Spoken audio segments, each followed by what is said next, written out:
Տերն ինքը ձեզ նշան կտա։ Տերը ինքը նշան կտա։ Միայն սա արդեն կարելի է քարոզել։ Սա պարզապես տպավորում է ինձ, որ Աստված ասում է, ես ուզում եմ ինչ-որ բան անել, ես չեմ օգտագործի սրա համար իմ մարգարեներին, ես չեմ օգտագործի որևէ միջնորդի, ես ուզում եմ ինչ-որ բան հայտնել ձեզ։ Հակույսը կհղիանա եւ մի որդի կծնի եւ նրա անունը Էմանուել կկոչեն։ Ահա թե ինչ է պատրաստում քարոզել այսօր Հիսուսը որպես նշան։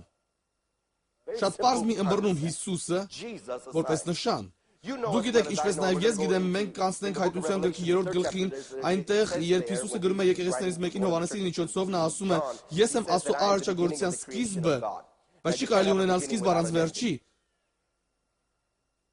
Անհնար է ունենալ սկիզբ առանց վերջի։ Եվ մենք գիտենք, որ Հիսուս կատարյալ մարդ է եւ կատարյալ Աստված, բայց ինչպիսին էր նրա նպատակը։ Արդյոք նա եկել էր միայն փրկելու մեզ։ Արդյոք նա եկել էր երկրի վրա պարզապես քայլելու, մեզ ազատագրելու համար, թե ավելի խորն իմաստ կար իր կյանքի մեջ։ Ես որոշում եմ հավատալ, որ նա եկավ օրինակ ցույց տալու համար, ոչ միայն մեզ փրկելու համար, այլ ցույց տալու մեզ ինչ ենք, ինչի ենք մենք ընդունակ, որ իր կյանքն ինքն իրենով մարգարեություն էր։ Որտեղ մենք նույնպես Քրիստոսի մարմինն ենք, նա գլուխն է, մենք մարմինը։ Նա մարմին է փնտրում իր գլուխը դնելու համար, ահա թե ինչու նա ասաց աղվեսները որջերուն են եւ թռչունները բույներ, բայց մարդու որդին գլուխ դնելու տեղ չուներ, նա չէր խոսում օթևանի մասին, նա ուներ տուն, նա կարող էր գնալ Ղազարոսի տուն, բայց չկար բավականաչափ հասուն մարմին, որը կարողանար գլուխ անել իր գլխավորության քաշից։ Ահա թե ինչու հին ուխտում փրկությունը գլուխ են հանում միայն գառան զոհի մի մասից։ Մենք խոսում ենք արյան մասին, եւ ես հավատում եմ արյանը, եւ ես գիտեմ, որ արյունն անհրաժեշտ է, բայց մենք պետք է շարունակենք կարդալ տեքստը, որտեղ ոչ միայն արյունը փրկել Իսրայելին, Աստված ասաց գառը մորթելուց հետո, նա ասում է «Կսեք արյունը ձեր դռանդիքներին», բայց հետո նա հրամայեց նրանց վերցնել գառը, պատրաստել այն եւ ուտել ամբողջ գառը։ Հասկացիր, եթե դու իսկապես փրկություն ես ուզում, դու պետք է ամբողջ գառն ուտես, ոչ միայն գառան ոտքը, ոչ գառան այն մասը, որը քեզ դուր է գալիս, դու պետք է ուտես գառան ականջները, որ կարողանաս լսել նրա նման, եւ գառան աչքերը, որ կարողանաս տեսնել նրա նման, եւ գառան լեզուն, որ կարողանաս խոսել նրա նման, եւ գառան սիրտը, որ նրա նման զգացումներ արտահայտես, եւ գառան փորոտիկը, որ հասկանաս Աստծուն ներսից, եւ գառան ոտքերը, որ կարողանաս քայլել նրա նման, դու պետք է կուլ տաս ամբողջ գառը։ Բավական չէ ուղղակի փրկվել ինչ-որ բանից, պետք է նաև փրկվել ինչ-որ բանի համար։ Բավական չէ լինել պարզապես փրկված, պետք է նաև ինչ-որ մեկը դառնալ։ Դրա համար մենք դառնալու ընթացքի մեջ ենք։ Դրա համար ենք դառնալու ընթացքի մեջ հիմա։ Խնդիրը նրանում է, որ այսպես շատ մարդիկ փրկվում են կամ գալիս աստվածապաշտությանը եւ նրանց ամբողջ կյանքը, նրանց վկայությունը կազմված է կամ արտացոլվում է այդ մեկ պահը, այսպիսով մարդիկ կան, որոնք եկեղեցում էին 30 տարի, եթե դու հարցնես նրանց ինչպես են գործերը, նրանց վկայությունն է, ես փրկված եմ, ես սրբացած եմ, սա նույնն է, ինչ հարցնել հասուն մարդուն, որ 40 կամ 30 տարեկանը, ինչպես են գործերը, դեպի նա պատասխանի ինձ։ Գիտես, ես հիշում եմ ժամանակը, երբ ծնվել էի, դա հրաշալի էր, ես անգամ լուսանկարներ ունեմ, երբ փոքր էի, դու կմտածես, որ նա խելքը գցել է, եթե նրանց կյանքի հանրագումարը նկարագրում է նրանց ծնունդով, բայց այդ պահից այլևս ոչինչ տեղի չունեցավ։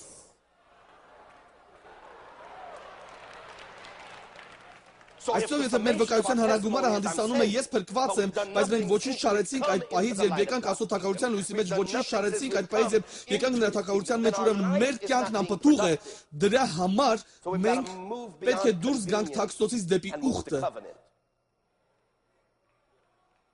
Սրանում է ամբողջությունը նրա, ինչին Աստված կանչել է մեզ շարժվել դեպի ուխտը, այսօր լսիր, Եսայա գրքի մեջ Եսայա մարգարեն ասում է, լսիր, ես ես նշան կտամ, դու գիտեք, ես էլ գիտեմ, որ եթե ես ուղևորեմ Դալաս, մուտքի մոտ դրված կլինի Դալաս նշանը, եթե ես հանեմ այդ նշանը Սյունից եւ դնեմ մեքենայի մեջ եւ ուղևորեմ Հյուսթոն, դա չի նշանակում, թե ես Դալասը հետս տարա։ Նշանը դեռ Դալասը չէ։ Այն ուղղակի ցույց է տալիս, որ ես այնտեղ եմ, որտեղ գնում եմ։ Հիսուսը նշանն էր։ Նա ինքն իր մեջ կատարյալ էր։ Բայց նա նշան թողեց հաջորդ սերունդներին, որպեսզի նրանք, ովքեր կգան իրենից հետո, հասկանան, որ բավական չէ ուղղակի փրկվել։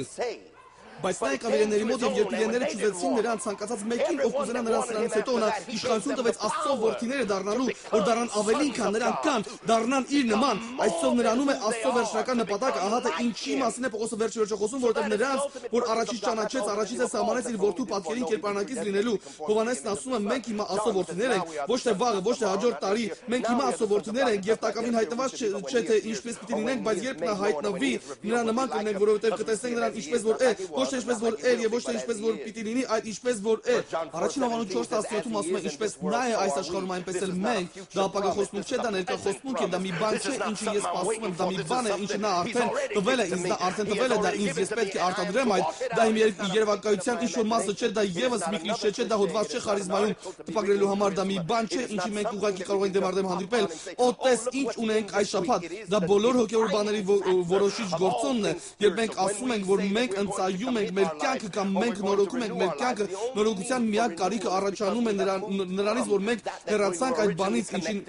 առաջից միացած էինք։ Տեղ կա Աստծո մեջ, որտեղ մենք կարող ենք գալ, երբ մենք այնքան կրկոտ միացած ենք նրան, երբ այլևս ոչինչ կարևոր չէ։ Հիսուսը նշան է հանդիսանում, նա ցույց է տալիս մեզ վրա, նա մեզ ինչ-որ բան է տալիս, որին պետք է հետևել, ինչ-որ բան, որի հետևից պետք է գնալ, ինչ-որ բան, ինչին պետք է նմանվել։ Այսով Հովհաննես կամ Եսայի 7-րդ մեջ նա ասում է Հիսուս նշան էր, ինչ նկատենք այստեղ, նա այստեղ ասում է, ես ձեզ նշան կտամ, կույսը կծնի, այսով այս Հիսուսի կյանքը մարգարեություն է այս բանի, որտեղ քեզ հարկ կլինի անցնել։ Ուստի այսօր մենք ուղևորվում ենք ճանապարհորդության ոչ երկարատև Քրիստոսի կյանքով, բայց մենք կտեսնենք, որ նրա կյանքն ավելի խորն էր, քան հասարակ պատմությունները, որոնք մենք պատմում ենք Կիրակնորյա դպրոցում։ Նա ավելի խորն է, հասկացիր ավետարանները քեզ համար չեն գրվել, դրանք գրված են անհավատի համար։ Ուղերձներն են գրված քեզ համար, ավետարանները երբեք չէին ասում մեզ նա քահանա է Մելքիսեդեկի կարգի պես։ Հասկացիր, դու արդեն պետք է փրկված լինես, միշտ պատրաստ կլինես այսպիսի հայտնության համար։ Պողոսն ասաց, դե քանի որ մի փոքր ժամանակ անցկացրիր մեզ հետ, թույլ տուր ինձ պարզաբանել քեզ, թե ինչ պետք է վերապրես։ Եվ երբ մենք լրվում ենք Կիրակնորյա դպրոցում, իսկ Աստված փորձում է ասել մեզ բարձրանալ հաջորդ ավելի բարձր մակարդակի վրա։ Այսպիսով նրա կյանքը մարգարեական էր, ուստի որոշ ժամանակ թույլ տվեք ինձ զարգացնել ձեզ համար Հիսուս Քրիստոսի մարգարեական անշահությամբ, եւ երբ ես վերջացնեմ այսօր, դու ձեռք կբերես Աստծո հետ քո ուխտի նորոգությունը եւ Աստծո նկատմամբ կրքի նորոգությունը, որտեղ դու ինքդ քեզ կհասկանաս նրա համատեքստում։ Որն է իմ նպատակը։ Իմ նպատակն է ձեռք բերել իմ նույնությունը նրա նույնության համատեքստում։ Ես պետք է իմանամ ով եմ ես։ Բայց ես չեմ կարող իմանալ ով եմ ես, քանի դեռ չեմ ճանաչել թե ով է նա։ Օգոստինոսը արևմուտքի մեծ հայրերից մեկն ասաց. «Cognos ceri ad imittari», ճանաչել Աստծուն եւ նմանվել նրան։ Աթանեսը, որն արևելքի մեր հայրն էր, ասում էր. Աստված մեզ նման դարձավ, որ մենք կարողանանք դառնալ նրա նման։ Եվ եպիսկոպոս Աշը պարզապես այսպես է ասում. Աստծո որդին դարձավ մարդու որդի, որ մարդու որդիները կարողանան դառնալ Աստծո որդիներ։ Երբ ես չկարողացա նրա նման լինել, որպես Աստծո նման, նա դարձավ ինձ նման, որ ես առաջվա պես կարողանամ նրա նման դառնալ։ Այսպիսով հիմա այս հատվածում մեզ ասում է, որ կույսը ասում է, որ կույսը երեխա կծնի եւ հակառակ հասարակության կարգի եւ հասարակական քննարկումների այն բանի, որ աստվածաբանները դասավանդում են լիբերալ քոլեջներում հենց կույսի մոտ էր երեխան, որովհետեւ հիմա դա վիճարկելի հարց դարձավ։ Որոշ մարդիկ կփորձեն առարկել փաստը, որ Հիսուս կույսից ծնվեց, նա ծնվեց չամուսնացածից եւ բնագիրի եբրայերենում ասվում է չամուսնացածից, ոմանք առարկեն սա, որ սա չի նշանակում կույսից։ Սեպտուագինտան ասում է կույս եւ հենց Սեպտուագինտայից են օգտվում վաղ քրիստոնյաները։ Եվ բուն համատեքստի սահմաններում սա շատ կարևոր է, որովհետև սա հասկանում է եկեղեցին, որ վերջին ժամանակ Աստված օգտագործել է միայն այն եկեղեցին, որին մարդը չի դպել։ Եկեղեցին, որը կույս է, որը պղծված չէ, որը բռնաբարված չէ, որին չէին բռնացել, եկեղեցին, որը պատրաստել է իրեն, սուրբ է եւ պատրաստել է իրեն եւ ասել այն ինչ իմ մեջ կա, ինձնից չէ, ես չէի խնդրում սա։ Կարող եմ մարգարեներ այսօր քեզ, որ դու տարօրինակ տեղում ես, որովհետև երբ Աստված ինչ-որ բան ներդնում է քո մեջ, ինչին դու պատրաստ չես, ես գիտեմ, որ բոլորս էլ ունենք մեր հնգամյա ծրագրերը, ես գիտեմ, որ նրանք պետք են մեզ, բայց ժամանակ առ ժամանակ ասում պարզապես դուր է գալիս մեզ քեզ շփոթացնել, պարզապես դուր է գալիս ինչ-որ բան տալ, որը դու չէիր կարող ծրագրել, դու չէիր կարող խնայել սրա համար, դու չէիր կարող պատրաստվել սրա համար, որովհետև ժամանակ առ ժամանակ նրան դուր է գալիս իմաստել քեզ, սա ես արեցի, սա քո խնայողությունը չէ, սա չկա քո ապայուսակում, ոչ ոք չարեց սա, ինչ-որ մեկը չէր սա սարքել, այդ ես էի, որ քեզ դուրս բերեց ոչնչից եւ հղիացրեց այն բանով, որին դու պատրաստ չէիր, ես պարզապես խնդրեցի քեզ ինազատ լինել եւ դու ասացիր այո եւ մոռացալ կարդալ, թե ինչ էր գրված պայմանագրում նման նպատառերով եւ քիչ գիտեի այն մասին, որ երբ դու այստեղ եկար, հունվարի 4-շաբթի երեկոյան ասացիր Տեր նորոգիր իմ նվիրումը, դու չգիտեիր թե ինչ էին խնդրում, որտեղ երբ դու ասեցիր ես պատրաստ եմ օգտագործված լինել քեզնից, Աստված ասաց, եթե դու իսկապես պատրաստ ես, ես քեզ համար շատ գործ ունեմ, դու չես կարող սահմաններ տալ նրան, դու չես կարող բացատրել սա, միակ բանը, ինչ ես խնդրում եմ, միակ նախապայմաններն այն բանում, որ պահես քեզ մարդկանց կողմից պղծվելուց, որ երբ սա կատարվի, ոչ ոք չկարողանա ասել, որ նրանք սա արեցին, ես միակն եմ, ով կփառավորվի սրանում։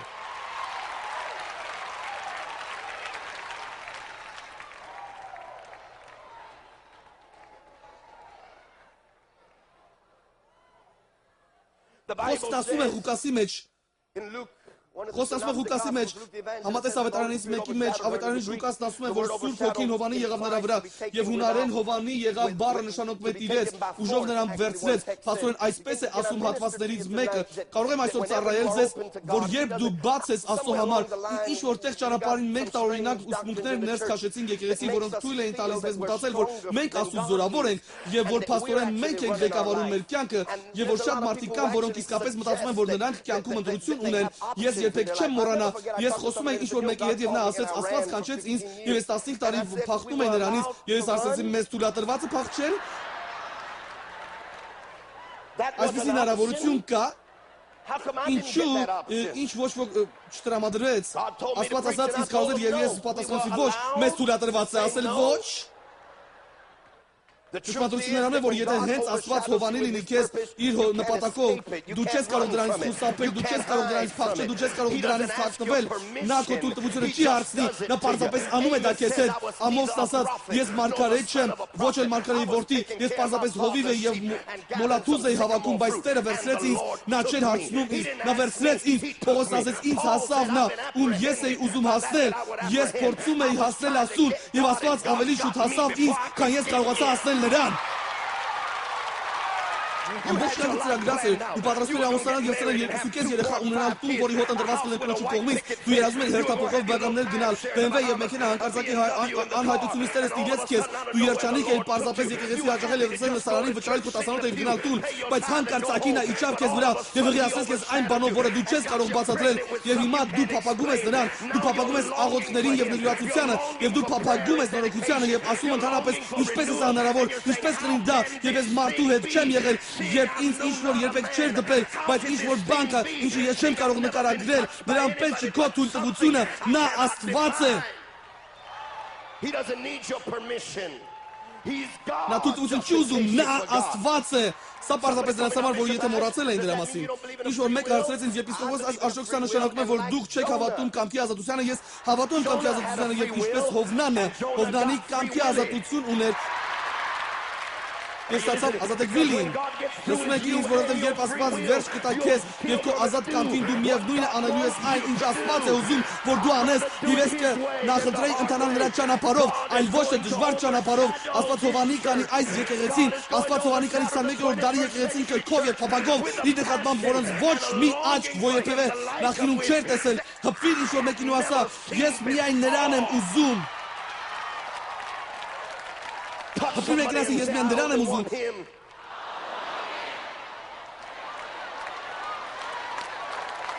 Աստված Հովանի եղավ նրան, ձեզնից ոմանք հովանավորված են այսօր, ձեզնից ոմանք հովանավորված են արդեն ամբողջ ամիս, Աստված ձեր ներսում կիրք է նորոգում աստվածային բաների նկատմամբ, և դու չես կարող ասել, որ սա քո վաստակն է։ Դու ուղղակի հիշում ես, որ նախկինում ռեստորան էիր ուղևորում եկեղեցուց հետո, հիմա դու ուզում ես տուն գնալ և մտնել նրա ներկայության մեջ, դու հիշում ես, որ նախկինում ցանկանում էիր գնալ տուն և նստել հեռախոսի մոտ, հիմա դու ուզում ես նստել խոսքի մոտ։ Դու հիշում ես, որ նախկինում պարզապես արդարացումներ էր գտնում, հիմա դու միայն առիթ ես փնտրում նրա ներկայության մեջ մտնելու համար։ Մարիամը կույս էր, որին չէր դպել մարդը։ Ես Սուրբ Ոգին հովանի եղավ նրան, մեզ հովանի է լինում Աստծո բաների նկատմամբ կիրքը։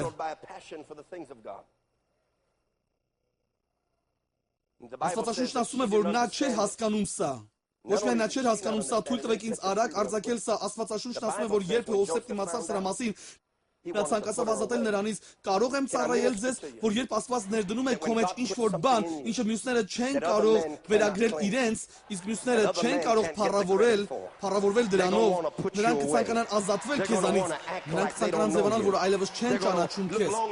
Նայիր, քանի դեռ դու ավտոբուս էիր կանգնեցնում, դու նրանց դուր էիր գալիս, բայց հենց որ Աստված օրհնեց քեզ մեքենայով, նրանք մի փոքր նախանձ են, որովհետև հիմա դու նրանց կարիքը չունես, որովհետև իրենց սեփական թաքնված ամբիցիան, որից նրանք գլուխ չհանեցին, անդրադարձնում են քեզ վրա, նրանք ուզում են, որ դու նրանց կարիքը ունենաս, որոշ մարդիկ ցանկանում են պահել քեզ աղքատության մեջ, որոշ մարդիկ ցանկանում են պահել քեզ հիվանդությունների մեջ, որովհետև դու նրանց կարիքն ունես, եւ նրանք անդրադարձնում են քեզ վրա իրենց սեփական խնդիրները, որոնցից նրանք գլուխ չհանեցին, որովհետև բանը նրանում չէ, որ դու ես խնդիրը, նրանք իրենցով են խնդիր։ Հովսեփի խնդիրը Մարիամը հետ չէր, Հովսեփի խնդիրը հենց իր հետ էր։ Ինչ ես բավականաչափ լավը չեմ քեզ համար։ Դա սարքած ամուսնություն էր, մարդիկ ցանկանան ազատվել քեզնից։ Երբ Աստված քո կյանքում սկսի անել այն, ինչի համար նրանք չեն կարողանում իրենց սեփականացնել փառքը։ Մարդիկ տեսեք, վերջերս հնարավորություն ունեի պարզապես թաքնվել իմ փոքր ուղղափառ եկեղեցում։ Ես տուն գնացի եւ վայելում էի անելով այն, ինչ անում էի, եւ ահա այսօր եւ ես գալիս էի այստեղ ծառայելու, մեկը պատմում էր ինձ բրուտի տան մասին եւ ասում՝ դու գիտես, Աստված օրհնել է մեզ, եւ նա ասաց ընդամենը 5 տարի առաջ, ընդամենը 5 տարվա մեջ այդ ամենը կատարվեց եւ ասացի, երևում է այդ ամենը ծրագրավորված էր, սարքած էր։ Ես ասացի, գիտես, Աստված սիրում է այսպիսի բաներ անել, պարզապես որ ոչ ոք չկարողանա սրա համար փառքը իրեն վերագրել։ Աստվածին եմ արդու վերցնել անհայտությունից և առաջ դնել և հարցնել, դե ով կհամարձակվի իրեն սեփականացնել այս արժանիքը։ Ձեզ ով կհամարձակվի ասել, որ ինքը բարձրացրեց նրան, ձեզ ով կհամարձակվի փառք իրեն վերագրել, ես միակն եմ, որ Հովանի արեցի և ուղերձ ներդրի և մարդիկ տվեցի այդ ուղերձին։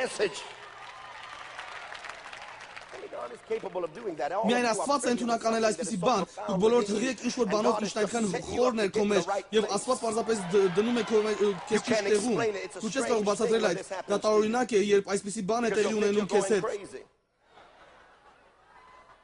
որովհետև դու կմտածես, թե խելքդ գցել ես,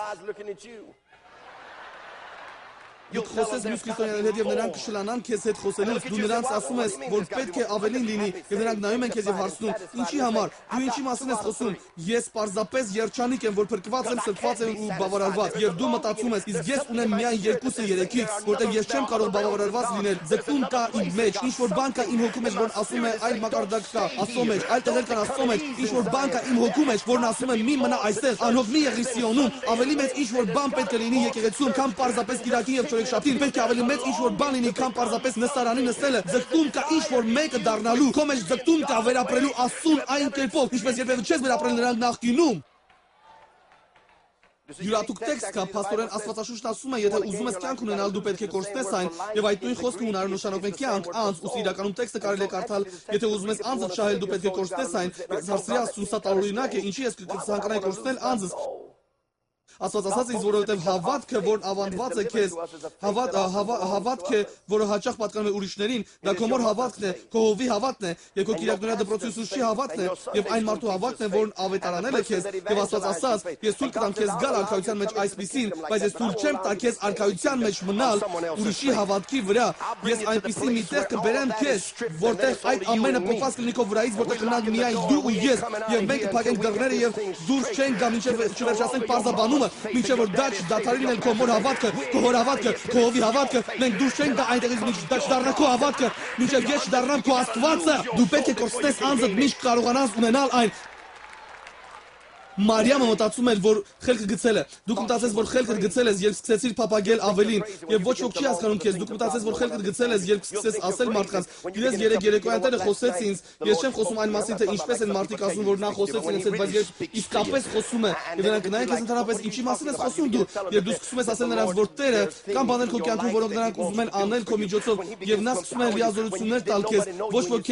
Եվ դու ասում ես, ես այսինքն եմ տեսնում, թե ինչպես է Աստված զորավոր կերպով օգտագործում ինձ, եւ նրանք ասեն, հա, դե սպասիր, եւ սակայն քո սրտում դու գիտես, որ սա երևակայություն չի, սա նրանցից չի, որ դու քո դեղերը չես խմել, դա նրանցից չէ, որ դու չափից շատ վիքս ընդունեցիր երեք երեկոյան, դա դու հասկանում ես, որ Տիրոջից խոսք է դա, ծարավ կա քո մեջ ավելի մեծ բաների նկատմամբ, դու կմտածես, որ խելքդ գցել ես, մինչեւ որ չհանդիպես քո Եղիսաբեթին։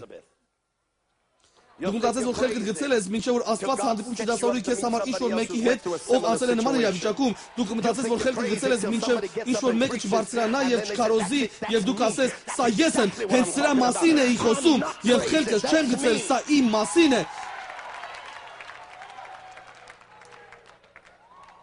Ես թրջում եմ այստեղ եւ նստած է ինչ-որ մեկի կողքին եւ նա հարցրեց, դե ինչով ես դու զբաղվում։ Եվ ես պատմեցի նրան, թե ինչով եմ զբաղվում եւ նա հարցրեց, որտեղ ես գնում։ Եվ ես պատմեցի նրան, որտեղ եմ գնում եւ նա ասաց, դա եպիսկոպոս Ջեքսի եկեղեցին է։ Ես ասացի, այո, նա ասեց, լսիր, սա նրա օրն է, սա նրա ժամանակն է, նրա ժամանակաշրջանն է։ Ես ասացի, գիտես, դա սա կոռեկտ չէ, միթե կոռեկտ է, որ Աստծո մոտ ինչ-որ մեկի համար կա ժամանակաշրջան։ Սա ժամանակաշրջան չէ, սա ուղերձ է, սա Եղիսաբեթն է, որն սպասում էր Մարիամին, սա Մարիամն էր, որը սպասում էր Եղիսաբեթին, սա ճշտի ժամանակը չէ, սա բառացիորեն ճիշտ ձայնի որոնումն էր, սա իմացություն է, որ այդ ամբողջ ժամանակը դու հղի ես, սա ոչ թե այն է, ինչ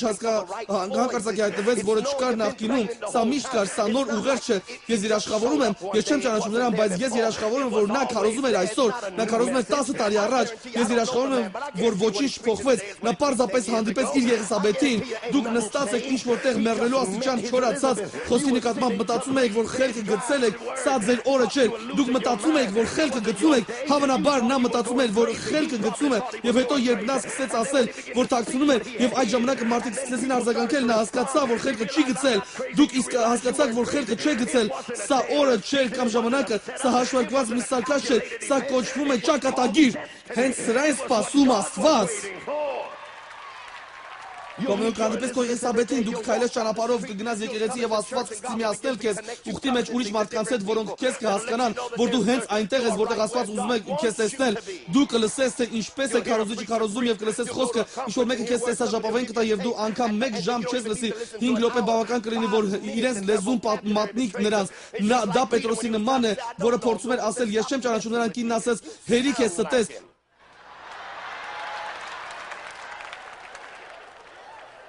Երեք է ձևացնել Պետրոս, դու նրա նման ես խոսում, ձեզնից ոմանք դուք փորձում եք զսպել սա, որովհետև չեք ուզում, որ մարդիկ մտածեն, որ խելքը գցել ես, բայց ժամանակ առ ժամանակ որոշ խոսքեր սահում են քո շորթերից, որոշակի լեզու կա, որոշակի ձայն, ինչ որ բան կա, ինչը դու փորձում ես զսպել, որովհետև ուզում ես նորմալ լինել, դու արդեն հոգնել ես, որ քեզ վռնդում են այն բանի համար, որ դու տարբեր ես, դու միշտ տարօրինակ ես, դու ընկերներ չունես դպրոցում, դու միշտ մենակ ես ճանաչում, քո ընտանիքը մտածում է, որ դու խելքդ գցել ես, քո սեփական ընտանիքը փորձում էր ազատել քեզանից, եւ այդ ամենի մեջ դու հավատարիմ ես մնում, եւ հիմա դու եկեղեցում ես եւ դու նախկինի պես փորձում ես ներգրվել, բայց Տերն ասում է, հենց այդ տարբերությունն էլ ես տվեցի քեզ։ C.S. Lewis, քրիստոնեական մեծ գրողներից մեկն ասած, մեծագույն պարգևը, որն Աստված տվել է մեզ պարգևը, որը թույլ է տալիս մեզ լինելու ինքներս մենք, դադարեք փորձելու լինել ուրիշ մեկը, եղեք դուք ինքներդ հենց։ Ես կսեմ քարոզել մի քանի րոպեից, ինձ մի քանի րոպե տվեք։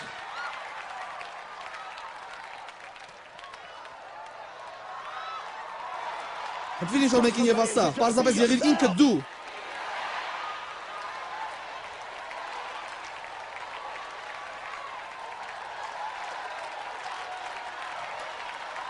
Սա ամենը ինչ քեզ պետք է։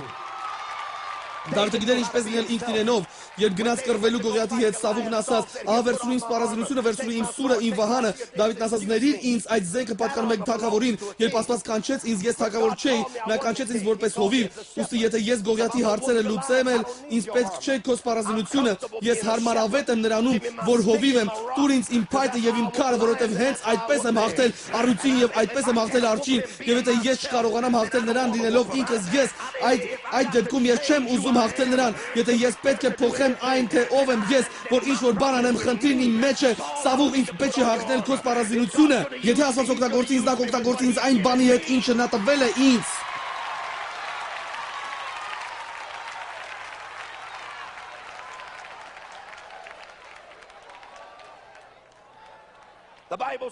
Աստվածաշունչն ասում է, որ այդ ամենի մեջ նա հանդիպում է Եղիսաբեթին։ Եվ այն ինչ Եղիսաբեթի մեջ վեր է թռնում, Եղիսաբեթը հասկացավ, որ սա նման ինչ-որ մի բան է, թույլ տուր ինձ ասել քեզ ինչ-որ բան, մեզ յուրաքանչյուրին Եղիսաբեթը պետք, մեզ յուրաքանչյուրին պետք է ինչ-որ մեկին կամ ինչ-որ մի բանի հետ միանալ, ինչը մեզնից մեծ է, բայց նման է մեզ այն բանում, ինչ մենք սպասում ենք, այն ինչ կար Եղիսաբեթի մեջ հենց նույնը չէր, ինչ Մարիամի մեջ էր, Եղիսաբեթը ծանոթ էր տղամարդու հպմանը, իր տարիքին հակառակ սակայն, Մարիամը դեռ ծանոթ չէր տղամարդու հպմանը, երբևէ դեռ ծանոթ չէր կրքոտ գրկախառնություններին, որոնք կապված էին ինտիմ հարաբերության հետ, նա դեռ երբեք չէր ունեցել տղամարդու կուրս, որտեղ կարողանար դնել իր գլուխը գիշերվա կեսին։ Նա հղի էր և ոչ ոք իրապես չէր հասկանում նրան, և Աստված հասկանում էր, որ այն ինչ որ իր ներսում էր, նրա համար չէր, իր համար չէր։ Սա դժվար է, երբ դու հղի ես այն բանով, որը քեզնից մեծ է, և ավելի մեծ է, քան դու, և սա քեզ համար չէ, այլ սա գալիք սերունդների համար է։ Սա դժվար է, երբ դու մայրություն ես ուզում դրանում, և կերակրել այդ, և պաշտպանել այդ, և խնամք տանել դրա համար, և Աստված ասում է, բայց սա քոնը չէ։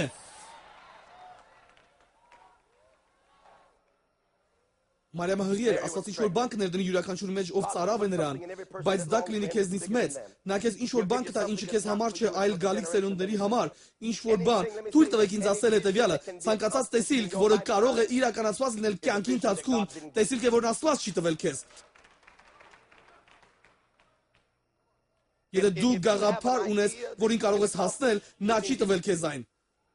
Նա միշտ քեզ ինչ-որ բան է տալիս, որն ավելի մեծ է, քան դու, ինչ-որ մի բան, որի մեջ քո որդիներին հարկ կլինի օգնել քեզ իրականացնելու այդ, որտեղ նա չասաց, ես եմ Աբրահամի Աստվածը, նա ասաց Աբրահամի, Իսակի և Հակոբի Աստվածը, նա սերունդների համար է։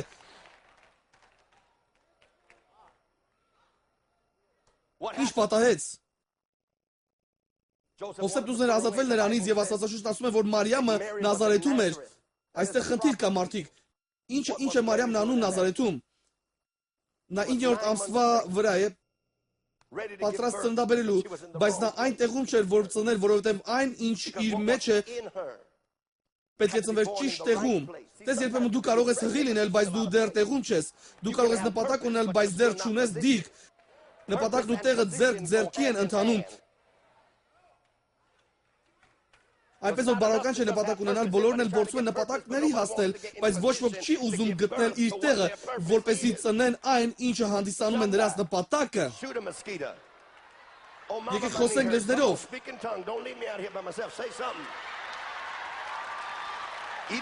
that spells headache. Come on. It's not enough. Բավական չէ պարզապես հղի լինել։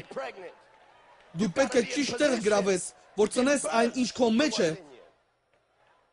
Աստվածաշունչն ասում է, որ այդ կինը տեղում չէր։ Կարող եմ ձեզ ասել, թե ինչու սա տեղը չէր։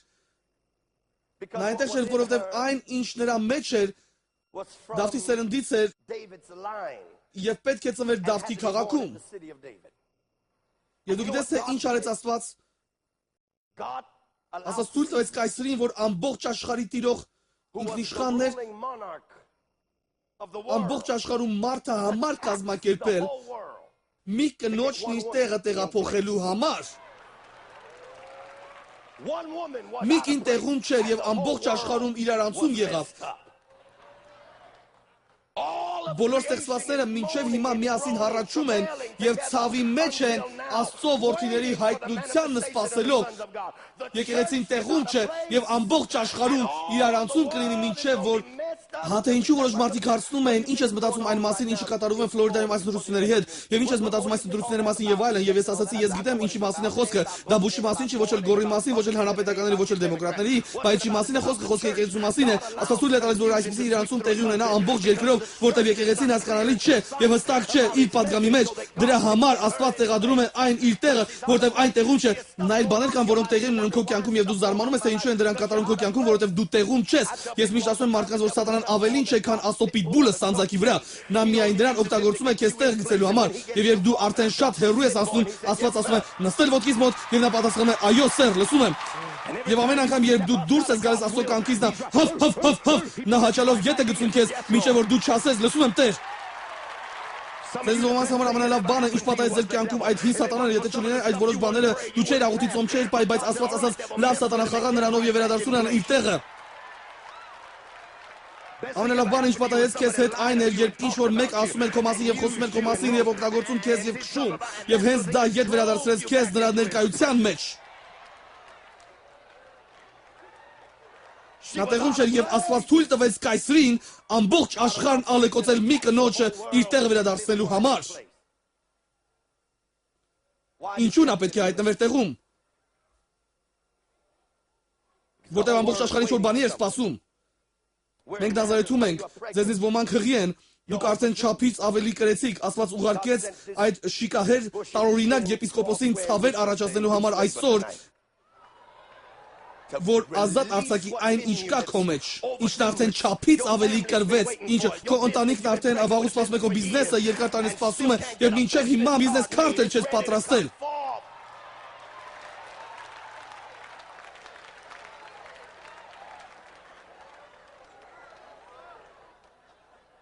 Աստված փորձում է լիազորել իր մարդկանց դուրս գալու այնտեղ, որտեղ ոմանք կկարողանան արձակել այն, ինչ նրանց ներսում է, դու ծանրացել ես, հղիության 9-րդ ամիսները սպասում է եւ Աստված շարժվի,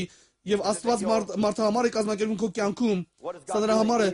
ինչ է Աստված անում, նա դիրքավորում է քեզ, նա դիրքավորում է քեզ, որ արձակի այն, որ արձակի այն, ինչ քո մեջ է, որովհետեւ այն, ինչ քո մեջ է, չի կարելի ծնել որտեղ պատահի։ Դա սխալ է, դա նկարագրված չէ, չկա կատալոգ, որտեղից հնարավոր է լիներ դա պատվիրել։ Չկա հրահանգ, որտեղ բովանդակության մեջ կարողանանք նայել եւ պարզաբանել, թե ինչ անել իրավիճակում Աստված ասում է, որ նա տալիս է մեզ ինչ որ բան, ինչը սահմանված չէ, որովհետեւ միայն նա սրանից փառք կստանա։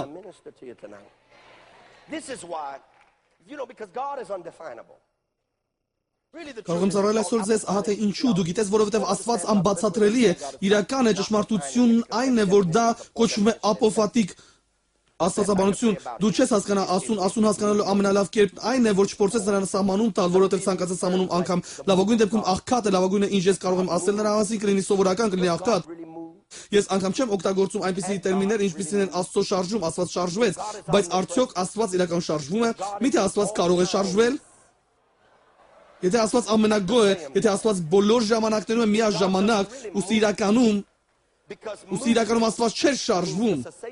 որտեղ շարժումը նշանակում է դադարել լինել մեկ տեղում, որ հայտնվեց մյուս տեղում։ Եվ ես կարող եմ շարժվել այստեղից այնտեղ եւ ոչինչ չի պատահի, բայց դե Աստված շարժվի այնտեղից այստեղ, այնտեղ կդադարի գոյություն ունենալուց։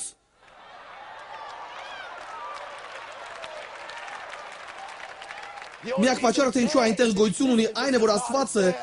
եւ այնտեղ եւ այստեղ։ Այնպես որ իրականում ոչ թե Աստված շարժվեց, մենք շարժվեցինք Աստծո մեջ եւ ինչ որ բան տեսանք նրա մեջ, որը միշտ կար, բայց մենք տեսանք դա միայն այսօր։ Ահա թե ինչու է նա ամենագոհ, ահա թե ինչու երբ Աստված քեզ խոսք է տալիս, նա ասում է քեզ ոչ թե այն ինչ կկատարվի, նա ասում է քեզ այն ինչը կատարվել է, դու պարզապես դեռ չես հասել այնտեղ։ Աստված չի գրգռում մեզ եւ մեզ համար գազդար չի կախում, որը չի պատրաստում մեզ տալ։ Նա արդեն քո ապագայում է, նա արդեն եղել է այնտեղ եւ նա այնտեղ է հենց հիմա։ Նա հետ է նայում քեզ եւ ասում. «Դե դու համարյա հասել ես, շարունակիր քայլել, ես այստեղ եմ»։ Երբ Հովհաննեսը հայտնություն էր գիրք էր գրում, նա չէր գրում ապառնի ժամանակով, նա ներկա ժամանակով էր գրում, որտեվ դա ապագան չէր, որտեվ հենց որ Հովհաննեսը Պատմոս կղզին լքեց եւ ապշտակվեց հոգու մեջ, ժամանակն այլևս խոչընդոտ չէր։ Հետաքրքիր արդյոք լսում եք ինձ։ Ես ժամանակ չունեմ զարգացնելու այդ թեման, որովհետև սահմանափակ եմ ժամանակի մեջ։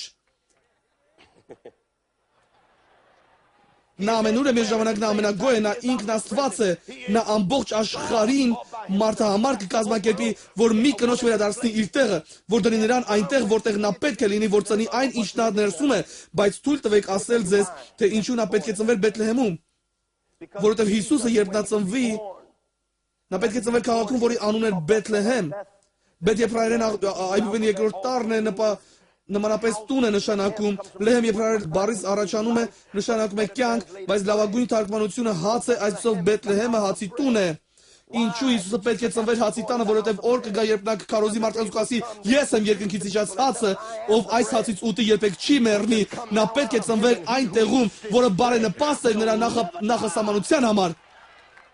Տեսնում եք, Մարիամը չէր կարող ծնել այն, ինչ իր մեջ էր, պարզապես որտեղ պատահի, նա պետք է ծներ իր ընտանիքի երկրում, նայր այն, ինչ Աստված ունի քո մեջ, պետք է ծնվի այնտեղ, որտեղ մարդիկ կարողանան նույնացնել, որտեղ մարդիկ կարողանան հասկանալ դա, դու կփորձես ծնել այն, ինչ քո ներսում է, ոչ այնտեղ, որտեղ պետք է, ոչ այն մարդկանց մոտ, նրանք կսպանեն դա, նրանք քեզ աբորտ կանեն, նրանք կքանդեն այդ, նրանք կհափշտակեն այդ, նրանք ворթեգրության կհանեն դա, նրանք ձևանան, թե դու այդ չունեիր, նրանք կփորձեն ոչնչացնել դա, որովհետև եթե դու այն ծնես ոչ այնտեղ, որտեղ պետք է, նրանք կփորձեն իրենց սեփականացնել այդ, դու պետք է ծնես այն, ինչ քո մեջ է, մարդկանց մոտ ովքեր կհասկանան այն, երբ դու ծարավ ես ասում, ես սկսում ես նորոգել ուխտը եւ կյանքի նվիրումը եւ այս հունվար ամսին եւ բրուտի տունը միասին է հավաքվում եւ ասում Աստված, մենք ցանկանում ենք հասկանալ քո նպատակները եւ քո ապահովությունը եւ քո ճակատագիրը, մենք փափագում ենք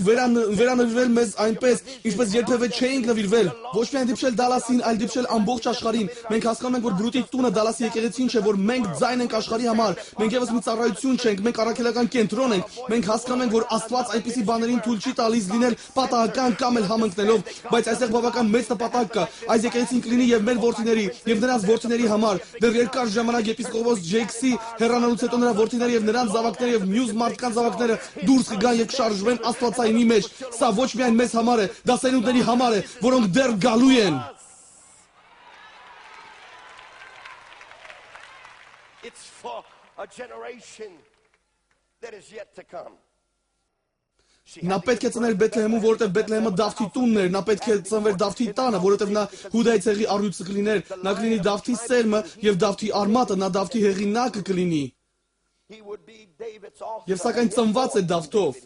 նա կլինի Դավթի հայրը եւ Դավթի որդին, միայն Աստված կարող է այսպիսի բան անել։ Միայն Աստված կարող է ծնել Դավթին եւ հետո ծնվել Դավթից։ Աստված այսպիսի բաներ է անում մեզ պարզապես խղճացնելու համար։ Ահա թե ինչու է նրան անվանում Դավթի արմատը եւ Դավթի շառավիղը։ Ես կլինեմ նրա նախահայրը եւ նրա սերունդը։ Դուք լսում եք ինձ։ Հենց այն Հիսուսը, մեզնից շատերը ծարավ են նոր տեղին Աստծո մեջ, մենք ծարավ ենք սրան, ահա թե ինչու Աստվածաշունչն ասում է, ամեն բանից առաջ դուք Աստծո որդիներ եք, ինչ է նշանակում որդիություն, դա իրավաբանական կլիշե չէ, որդիությունը ճշմարտություն է, որը կարևոր է նրանց համար, ովքեր հասկանում են, որ Աստված կանչում է մեզ հոգևոր դիրքի, հենց սրա համար, երբ Աստվածաշունչն ասում Ղևտացիների գրքում, որ անօրինական է, եթե տղամարդը պարկի կենդանու հետ։ Գիտես, թվում է որոշ բաներ կան Աստվածաշնչում, որ պարտադիր չէր, որ Աստված գրեր։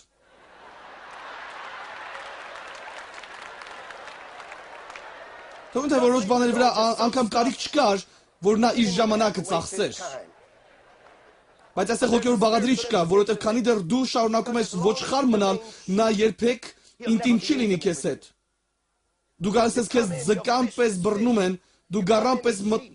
մտնում ես, բայց դու չես կարող գառ մնալ, որովհետև նա մտերմություն չունի գառան հետ։ Այնպես որ ժամանակ կա քո կյանքում, երբ դու պետք է դադարես գառ լինելուց եւ հարց դառնաս։ Որտեվ Աստված ինտիմ է միայն կնոջ հետ։ Նա ինտիմ չի լինի քեզ հետ, մինչև դու հարց չդառնաս։ Եվ սա է պատճառը, թե ինչու մենք չենք տեսնում ավետարանչության պայթյուն, ինչպես որ հարկն է, որովհետև Աստված միայն հղի կնոջ մարմինը կարող է կաթ արտադրել, եւ նորադարձին պետք է Աստծո խոսքի անխարդախ կաթը, ուսի եկեղեցին պետք է դադարի փորձելուց խցկվել 42-46 չափերի մեջ եւ գիտակցել, որ ժամանակ է եկել նրա համար մտնել ինտիմության մեջ եւ հղիանալ։ Որտեղ միայն հղի կնոջ կրծքից կաթ կարող է դուրս գալ, որ գալիք սերունդը կերակրվելու բանկ ունենա, բայց կարող եմ մարգարյանալ քեզ։ Դու չես կարող հարց մնալ, որտեղ տղամարդու գլուխը չես կծի կնոջ մարմնին։ Այնպես որ ժամանակ է գալիս, երբ դու պետք է դադարես հարց լինել եւ ասել Տեր Հիսուս Քրիստոսի որդիությանը, որ քո մարմինը կարողանա դիմանալ նրա գլխի կշռին, այնպիսի բան չեն վաճառում գրասեղանին, այնպես որ գրի առ, քան դեռ այստեղ են։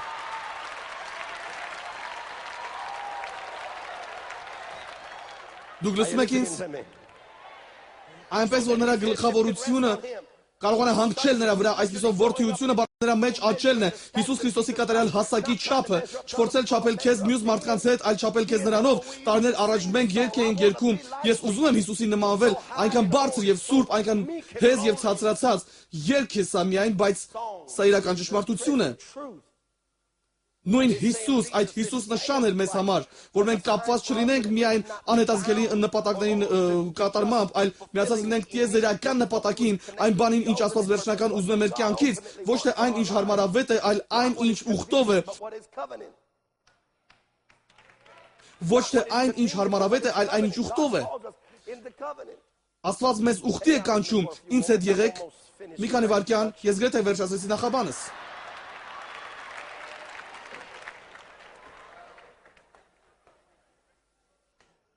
Սա փափագ է Հիսուս Քրիստոսի նկատմամբ, սա ծարավ է նրա նկատմամբ, սա այն ինչով Աստված ուզում է, որ լցված լինենք, սա կիրք չէ, սա հարմարություն չէ, սա մի բան է, ինչը մեկնակետ է դառնում մեր կյանքում, որ մարդիկ ճանաչեն մեզ ոչ միայն մեքենայով, որ մենք վարում ենք, կամ էլ տնով, որտեղ ապրում ենք,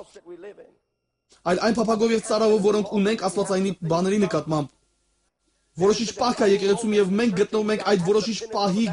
գագաթնակետում, երբ Հիսուս Քրիստոս հարց է տալիս Լավոդիկե եկեղեցուն, որը որոշակիորեն եկեղեցի է հանդիսանում մարգարեաբար նկարագրելով մեր ժամանակը, նա ասում է.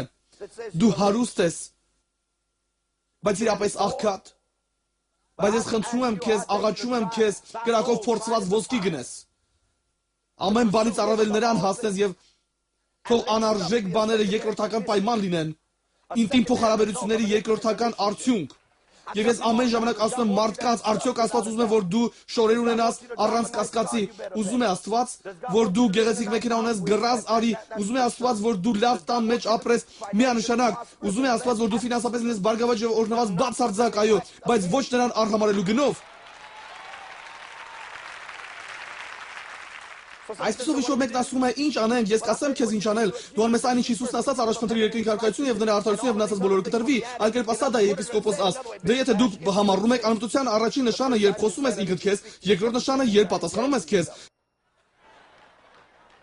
Եթե դու առաջ փնտրում ես երկրի քարոզությունը եւ նրա արդարությունը, մնացած բաները կտրվեն քեզ։ Ահա թե ինչի մասին է խոսում նա, հոգ տար իմ գործերի համար։ Եվ ես կհոգամ քոնի համար։ Անհանգստացիր իմ գործերի համար եւ ես կանհանգստանամ քոնի համար։ Դու արա այն, ինչ ես ասացի քեզ անել եւ ես կանեմ այն, ինչ քեզ պետք է որ անեմ։ Խնդիրը նրանում է, որ մենք գալիս ենք Աստծո մոտ մեր ցուցակով, կարծես թե նա մեր հոգեվոր ձմեռ պապն է, կարծես նա աչուշտավար է, որ այն ամենը ինչ նա պետք է անի, այն է, որ տա մեզ այն, ինչ մենք ուզում ենք։ Մարդ լարին մարդ մեքենայում ուզում, վաճառվեց այն կնոջ, որ ամենաերկար աղոթեց։ Միայնակն է, տղամարդ եմ ուզում, ցանկացած մարդ հարուստ, աղքատ, սև, սպիտակ, տգեղ, ցանկացած տղամարդ կվերցնել, տերից տղամարդ է պետք։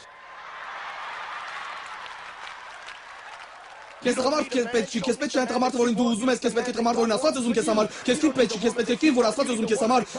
սա այն չի, որ Աստված ուզում ասում, որ նա կտա քեզ սրտիդ ուզածները, դա չի նշանակում, որ նա կտա քեզ այն, ինչ դու ես ուզում, նա կասի քեզ ինչը ուզել, առաջ երբ դու բաներ ես ուզում, հիմա դու նրան ես ուզում, եւ երբ դու նրան ես ուզում, բաները երկրորդական արդյունք են հանդիսանում, երբ մարդիկ ասում են, ընկերուհի, այս ինչ մեքենա ես վարում, բայց այս մեքենան չի դպչում իմ Հիսուսին, ընկերուհի, տես ինչ տան մեջ ես ապրում, այո, այս տունը այն չէ, որի մասին ես մտածում եի, ես չէի աղոթում այս տան համար, ես աղոթում եի նրա համար եւ նա չկարողացավ դիմանալ։ Նա տվեց ինձ այս տունը, վտանգ կա, երբ ցանկացած այլ շարժիչ գործոն է կապում ես Աստծո հետ, քան նա ինքը, մենք պետք է փափագենք նրա հանուն, ես նրան եմ հետևում։ Նրան եմ հետևում ոչ թե դժոխքի վախից, կամ էլ երկնքի ծարավից, ես հետևում եմ նրան, որովհետև սիրում եմ նրան։ Դժոխքի կրակները չեմ վրդովեցնում ինձ եւ ես վախով չեմ լցնում իմ սիրտը, ոսկի փողոցները եւ մարգարտե դարպասները իմ մեջ ցանկություն չեն մտցնում տոմս գնելու երկնային Disneyland։ Մի պատճառ կա, որի համար ես գալիս եմ եկեղեցի, վճարում եմ իմ 10-րդը եւ տալիս եմ ամենը ինչ ունեմ, եւ ես հավատարիմ եմ եւ ես ձգտում եմ նրան, ես սիրահարվեցի մեկին, ում արժանի չեմ, բայց նա սիրում է ինձ հակառակ ինձ։ Նա արժանի է։ Մնացեք ինձ հետ որ ժամանակ ես գրեթե վերջացրեցի, եթե դու կին ունես, եւ միակ բանը թե ինչու է նա քեզ հետ տուն գնում, այն է, որ վախենում է, որ կցավեցնես նրան, կվերցնես իր վարկային քարտը, վախեցած է, որ դու կբռնանաս նրան, վախենում է, որ կխփես նրան։ Դու կին չունես, դու հարճ ունես։ Եթե դու կին ունես եւ միակ բանը թե ինչու է նա քեզ հետ տուն գալիս են կոստյում պատճառով է, որ դու հագցրել ես նրան, կոշիկները, ադամանդների ցուցահանդեսը, որը կախեցրել նրա վզին, մեքենայի պատճառով է, որը տալիս ես նրան վարելու, դու նախքինի պես ինչ ունես։ Դու բարձր վարձատրող մարմնավաճառ ունես։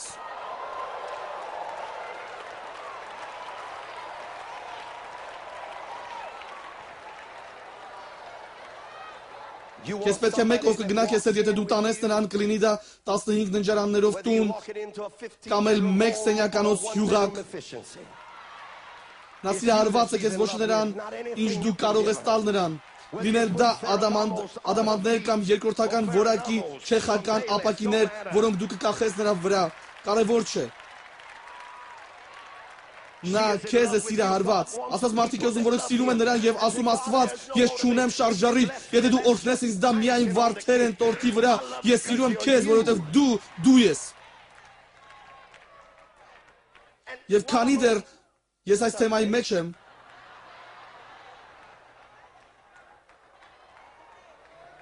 օրհնությունները պատահական իրադարձությունների շարք չեն։ Նրանք հիմնված են մարդկանց հաշվարկված ռազմավարության վրա, որոնք հասկացել են, թե ինչպես է Աստված ինչ-որ բան անում։ Ինձ դուր է գալիս սա, ես ինքս ինձ համար կզոհաբերեմ, որովհետև լավ ասացի։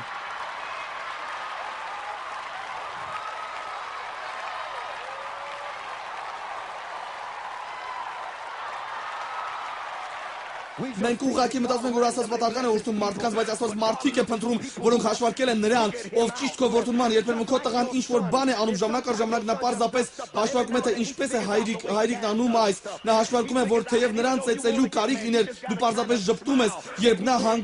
հագնելով քո կոշիկները դուրս է գալիս, նրանք շատ մեծ են նրա վրա, նայիր իմ տղան, տես, ուզում է լինել ինձ նման, նայիր, ուզում է լինել հոր նման, Աստված ստիպված է օրհնելու մարդկանց, որոնք հաշվարկել են նրա հիմնական սկզբունքները, որոնք հաջողության են բերում։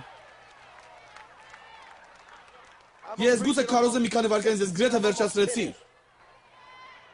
Նա նշան է, եւ եթե մենք հետևենք նրան, նա կբերի մեզ ոչ միայն այն հասկացողությանը, թե ով է նա, այլև այն հասկացողությունը, ով ենք մենք, ճանաչել եւ նմանվել նրան, դա եկեղեցու կիրքը, ընդհանրապես մի քիչ մնացեք ինձ հետ, բայց ես ուզում եմ, որ դուք ամբողջապես հասկանաք, որ Աստված ասում է։ Այսպիսով, այդ նույն Հիսուս, ահա Մարիամը հղի է, նա վերջապես հասնում է Բեթլեհեմ եւ նա հասնում է Բեթլեհեմ, Աստվածաշունչն ասում է, որ հյուրանոցում տեղ չկա, նա գնում է բակից բակ, տեղ չկա։ Տեղ չկա մարդկային հիմնարկություններում, որ ընդունեն այն, ինչով դու հղի ես Աստծուց, կարող եմ մարգարյանալ քեզ։ Ոչ սեմինարները, ոչ աստվածաբանական քոլեջները, ոչ հարանվանությունները չեն կարող իրենց սեփականացնել վերջին ժամանակներում Աստծո շարժումի փառքը, որտեղ այն նշված կլինի մարդկանց կողմից, ովքեր չէին փորձում կրքոտ կերպով ընդգրկվել որևէ տեղ, բայց Աստված ասեց, եթե դու ուզում ես ծնել այդ, դու չես կարող ծնել այդ տանիք ունեցող տանը, որովհետև այն ինչ քո մեջ է, երբ այն դուրս գա քեզնից եւ բացի իր աչքերը, այն չպետք է նայի ձեռագործ շենքերի վրա։ Դրա պատճառով այդ Հիսուս պետք է ծնվեր անապատում, որպեսզի երբ նրա աչքերը բացվեն, առաջին ինչ նա կտեսնի կլինեն երկինքն ու աստղերը։ Եվ թեև նա սահմանափակ է իր մաքանացու մարմնով, որը մանկական էր, նրա աստվածային հիշողությունը արտանում է ասում. ես այն եմ, ով ծածկում է երկիրը երկնքով եւ աստղերը կախել տիեզերքում, ինչպես դու խաղալիքներ ես կախում տոնածառի վրա։ Նա արտնացավ աստվածային կերպով հիշեց, թե ով է նա միշտ եղել։ Մարիամը պետք է ծներ նրան։ Երբ նա ծնեց նրան, նա ոչ միայն ծնունդ տվեց նրան, ով իր ներսում էր, բայց Աստվածաշունչն ասում է, որ երբ նա ծնեց նրան, նա դրեց նրան մսուրի մեջ, իսկ մսուրը նախրատեղ էր, որտեղ կենդանիները ուտում էին։ Կարող եմ մարգարյանալ ձեզ այսօր Պատճառը թե ինչու նրանք պետք է նրան մսուրի մեջ դնեին, որտեղից կենդանիներն էին ուտում, այն է, որ այնտեղ խոտ կար, եւ նա դրեց նրան այն խոտի վրա։ Կարող եմ ասել, թե ինչու նա այդպես արեց, որովհետեւ ես եւ դու մենք գազանների եւ կենդանիների պես ենք, որոնք լցված են մեր մարդկային բնությամբ։ Մի օր մենք կգանք կլանելու նրան, եւ երբ մենք ճաշակեցինք նրան, մենք փոխվեցինք, ինչպես Գաղատացիների թուղթն է ասում, այս ցածր մարդկային էությունից Աստծո որդու հրաշալի ազատության մեջ։ Մենք գազաների պես ենք, հենց դրա պատճառով Դավիթն ասաց, որ ամենալավ օրերին էլ ավելի շուտ Սողոմոնն ասաց, որ իր ամենալավ օրերին էլ մարդը պարզապես գազանի պես է, բայց ես գալիս եմ գազանի պես, բայց դուրս եմ գալիս որդու պես, ես գալիս եմ մեղավորի պես, բայց դուրս եմ գալիս սուրբի պես, մենք գալիս ենք ճաշակելու նրան եւ դառնալու այն, ինչ ուտում ենք։ Մի փոքր լսեք ինձ, ոչ միայն մենք ենք նրան օգտագործման այս ոլորտում որպես մարմին, որ փոխվեցինք, բայց Աստվածաշունչն ասում է, որ նա խանձարուրներով փաթաթեց նրան։ Դու գիտես առաջին չէ իրան խանձարուրները կտորը, որ երբ կով ես կթում վերցնում ես այդ խանձարուրները սրբես քոյ պտուկները եւ հետո մի անկյուն ես գցում այդ կտորը, նրանցից կաթի, կեղտի եւ կաթի հոտ էր գալիս, նրանցից սարսափելի գարշատություն էր գալիս, բայց կարող եմ մարգարենալ քեզ Մարիամը վերցրեց այդ փոքր կտորը եւ փաթաթեց փոքրիկին, որտեղ նա անգամ գլխի չէր ընկնում, որ այդ Հիսուսը կդառնա Աստծո խոսքի անխարդախ կաթը, որ մենք խմենք եւ կաչենք որպես կատարյալ մարդ Աստծո փառքի համար։ Մի փոքր մնացեք ինձ հետ, նա ոչ միայն արեց դա, բայց Աստվածաշունչը ասում է, որ այդ Հիսուսը ծնվել էր Գոմում, նա ոչ միայն ծնվեց Գոմում, այլև մեծացավ մինչև 13 տարեկան։ Մեզ տրված չէ տեսնել ինչպես նա մեծանում էր, բայց Աստվածաշունչը ասում է, որ 12 տարեկանում Մարիամը վերցնում է նրան Երուսաղեմ, երրորդ նա վերցնում է նրան Երուսաղեմ, Աստվածաշունչը ասում է, որ նրանք կորցրեցին նրան, սա կարելի է քարոզել, ինչպես կորցնես Հիսուսին։ You can preach that.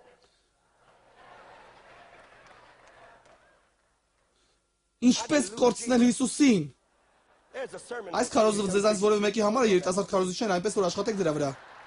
Use that for a fifth. Օգտագործեք այն 5-րդ շաբաթվա համար, լավ թեմա է։ Listen. Լսիր, կորցրին նրան։ Լսիր Սուրբ Հոգի, լսում ես ինձ, սա շատ կարևոր է։ Չեն կարող գտնել նրան, նրանք վերադառնում են եւ փնտրում են նրան, նրանք փնտրում են Աստվածաշունչն ասում է, որ նրանք փնտրեցին ամբողջ Երուսաղեմում եւ չկարողացան գտնել նրան։ Բայց վերջին վայրը, որտեղ նրանք գնացին տաճարը եւ երբ նրանք եկան տաճարը հարցրին, չեք տեսել որտեղ է նա, որտեղ է այդ Հիսուսը, դուք չեք տեսել նրան, որտեղ է նա, վերջապես նրանք գտան նրան կանգնած տաճարի աստիճանների վրա, իր քարոզով մարդկանց ուղեղը պայթեցնելուց։ Նրանք նայում են նրան, կարծես թե նա խելագարված լիներ, եւ Մարիամը հարցնում էր. Հիսուս, որտեղ էիր։ Մարիամ, գոնե բոլոր մարդկանցից դու պետք է իմանայիր որտեղ եմ ես։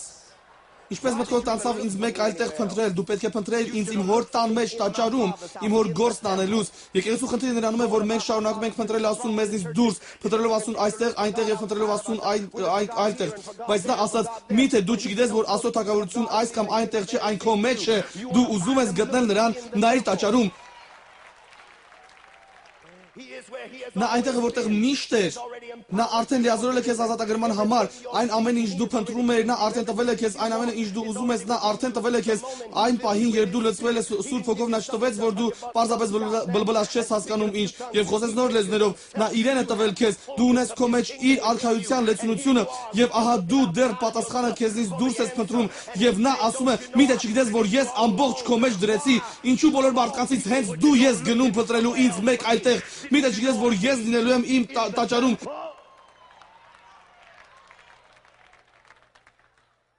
Հենց այս Հիսուսը հիմա այս պահից հետո անհայտանում է 18 տարով։ Համաձայն հրական օրենքի յուրաքանչյուր հիա տղամարդ պետք է անցնել բար միցվայով։ Բար միցվան նշանակում է նշան, այն պահն էր, երբ այն դադարում էր լինել երեխա եւ դառնում է տղամարդ, նա արդեն դարձավ ժողովարանի քվեարկող անդամ, նա կանգնում է տաճարի առաջ եւ կարդում Թաննախից, նա սկսում է կրկնել մեծ աղոթքը Թորենից. «Շմա Իսրայել, Ադոնայ Էլ Էխենո, Ադոնայ Էխադ»։ Լսիր, ով Իսրայել, քո Տեր Աստվածը միակ Տերն է։ Այդ Հիսուս տղամարդ է դառնում, բայց մեծ հնարավորություն տրված չէ տեսնելու այդ։ Մորուք է աճեցնում, բայց մեծ հնարավորություն տրված չէ տեսնելու այդ։ Հասունանում է, մեծ հնարավորություն տրված չէ տեսնելու այդ։ Դառնում է բավական մեծ եւ մեծ հնարավորություն տրված չէ տեսնելու այդ, որովհետեւ ճշմարտությունն այն է, որ իրական հոգեոր աճի մեծ մասը տեղի ունենում կուլիսներից այն կողմում։ Ուզում ես որ ուսի թփթփացնեն, ուզում ես որ մարդիկ նկատեն, որ աճում ես եւ հասունանում ես, դու դեռ չես հասունացել։ Ես աղավաղեցի անգլերեներից եք դրա համար։ Երբ դու իսկապես հասունանում ես, կողքիդ չի լինի ոչ ոք որ հասկանա դա։ Դա տեղի ունենում լռության մեջ եւ բազմություններ չեն ներուց ապարելու համար, վկայականներ չկան սա հաստատելու համար եւ պատվավճարները սրա համար չկան։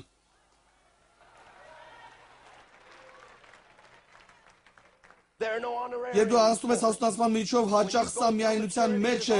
փակ դռան ետևում պայքարելով քո դժվարությունների հետ, երբ դու չէիր մտածում, որ բավական ուժ ունես հաղթահարելու այդ, եւ վերջապես դու թափ տվեցիր քեզ, ասացիր, Աստծո շնորհքով ես բավական ուժ ունեմ, որ գլուխ հանեմ այս պախնդրից, երբ Դավիթը առյուծի դեմ էր պայքարում, բազմություն չկար, որ նկատեին նրան, երբ նա արջին տապալեց չկար մեկը, որ փառավորեր նրան, նա անում էր դա լուր մտշաղով, անապատի խուլ տեղերում, ոչ ոք չկար, որ ծափահարեր նրան, երբ տեսաժապավեններ չկային կամ կարոզներ շարքեր չկային, որ պարզապանեին դա, միայն նա էր մենակ, բայց հենց այնտեղ նա պարզապանեց, որ Գողիաթը խնդիր չէ, դու փորձում ես հարցերիդ պարզել Գողիաթի հետ, բայց դու դեռ չես որակավորվել դրա համար, քո անձնական խորանի ծածուկ մենակության մեջ, քո սրբացած հոգու խորանի խորը ներքնատ մասում, դու պետք է գտնես քո մենակության վայրը եւ ասես, եթե ես պատրաստում եմ աճել, ես կաճեմ եւ ես թույլ չեմ տա ոչ ոքի վերցնել այն, ինչ իրավունքով իմն է։ Իմ հասունությունը Աստծո եւ իմ գործն է, ինձ պետք չի ուսին թփթփացնել եւ պետք չէ շնորհակալություն եւ պետք չեմ բարձրաձայն հիասմունքներ, ես պարզապես ուզում եմ լինել նրա նման։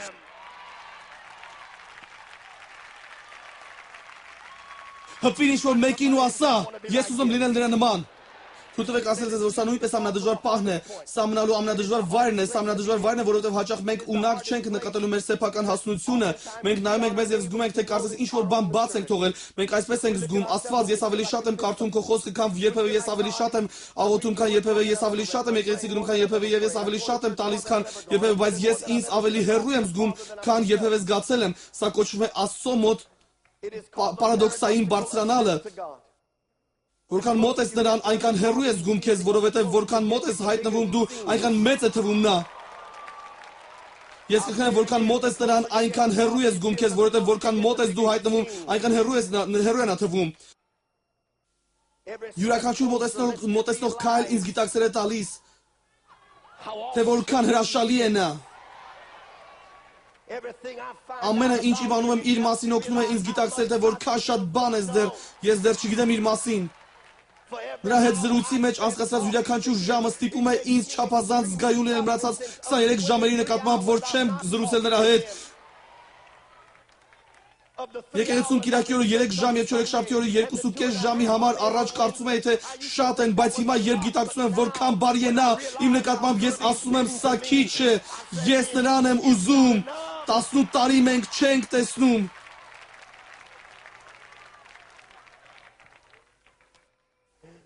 տարի մենք չենք տեսնում նրան աճելուց, 18 տարի մենք չենք տեսնում նրա մասին, 18 տարի ոչինչ տեղի չի ունենում, 18 տարի նա անհայտ է, նա մթնշաղում է գտնվում, ձեզնից ոմանք մթնշաղում են քայլում, դու անցնում ես կյանքի 18 տարով աճելով եւ չկա մեկը, որ ընդունի այդ, կարող եմ մարգարյանալ քեզ, դու պատրաստ ես ծառայության համար, քանի դեռ չես անցել հոգուտ գիշերվա խավարի միջով, երբ ոչ ոք չկա կողքիդ, որ գովի քեզ, մեկը չկա, որ ուսի թփթփացնի, դու պետք է ծառայես եւ չունենաս հանգիստ, երբ ոչ ոք քեզ չի կոչում, պատվելի կամ դոկտոր կամ եպիսկոպոս, երբ նրանք անցնում են կողքովդ եւ պարզապես հայացք են գցում եւ անգամ չեն ընդունում, թե ով ես դու, հենց այս ծածուկ ծառայությունն էլ որակավորում է քո հասարակական ծառայությունը։ Հենց այս ծածուկ ծառայությունը նախապատրաստում է քո բնավորությունը եւ քո անձը կանգնելու այն օրը, որն Աստված պատրաստել է բոլորիս համար։ Յուրաքանչյուրն ով ուզում է բիզնես ունենալ, պետք է ժամանակ անցկացնի աշխատելով մեկ ուրիշի համար, որ իմանա բնավորության մասին։ Յուրաքանչյուր մարդ, ով ուզում է լավ առաջնորդ դառնալ, պետք է իր կյանքում մի պահ վերապրի ուրիշների խղճուկ առաջնորդությունը, որ կարողանա հասկանալ, թե ինչպես է զգացվում բռնի հրամանը, որ նա ինքը երբեք այդպիսի հրաման չարձակի։ Աստված առաջնորդներ չի անում, Աստված ծառաներ է անում։ Եվ ծառաներն առաջնորդներ են դառնում։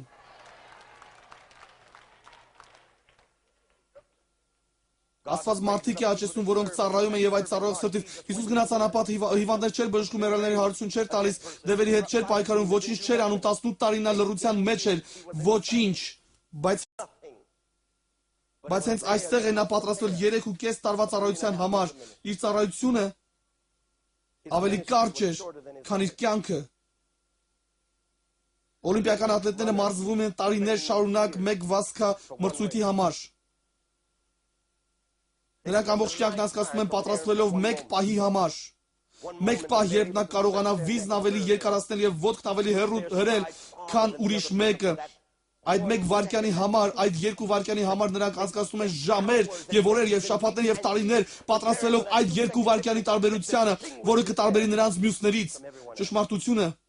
նրանում է, որ մենք ուզում ենք պատրաստվել միայն երկու վայրկյան ամբողջ կյանքի համար, փոխարենը ամբողջ կյանք երկու վայրկյանի համար։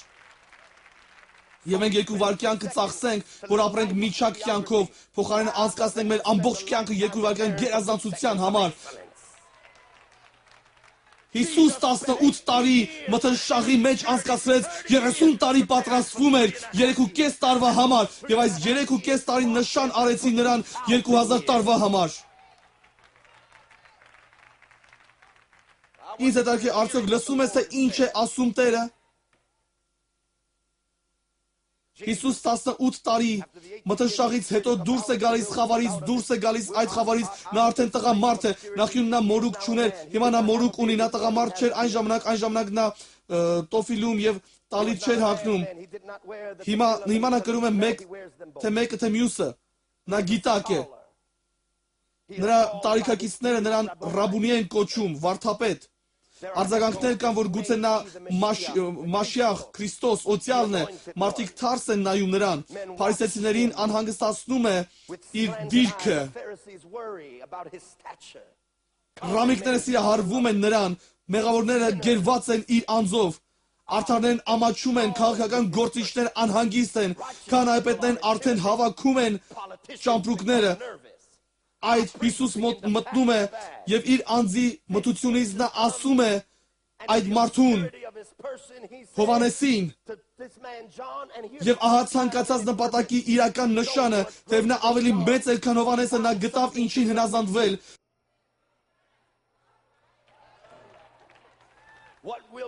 Այն ինչ կորոշի քո մեծությունը ապագայում, քո պատրաստակամությունը հնազանդվելու այսօր։ Թույլ տվեք ինձ սահմանել հնազանդությունը։ Հնազանդությունն իրական հնազանդություն չի, քանի դեռ դու ստիպված չես հնազանդվել։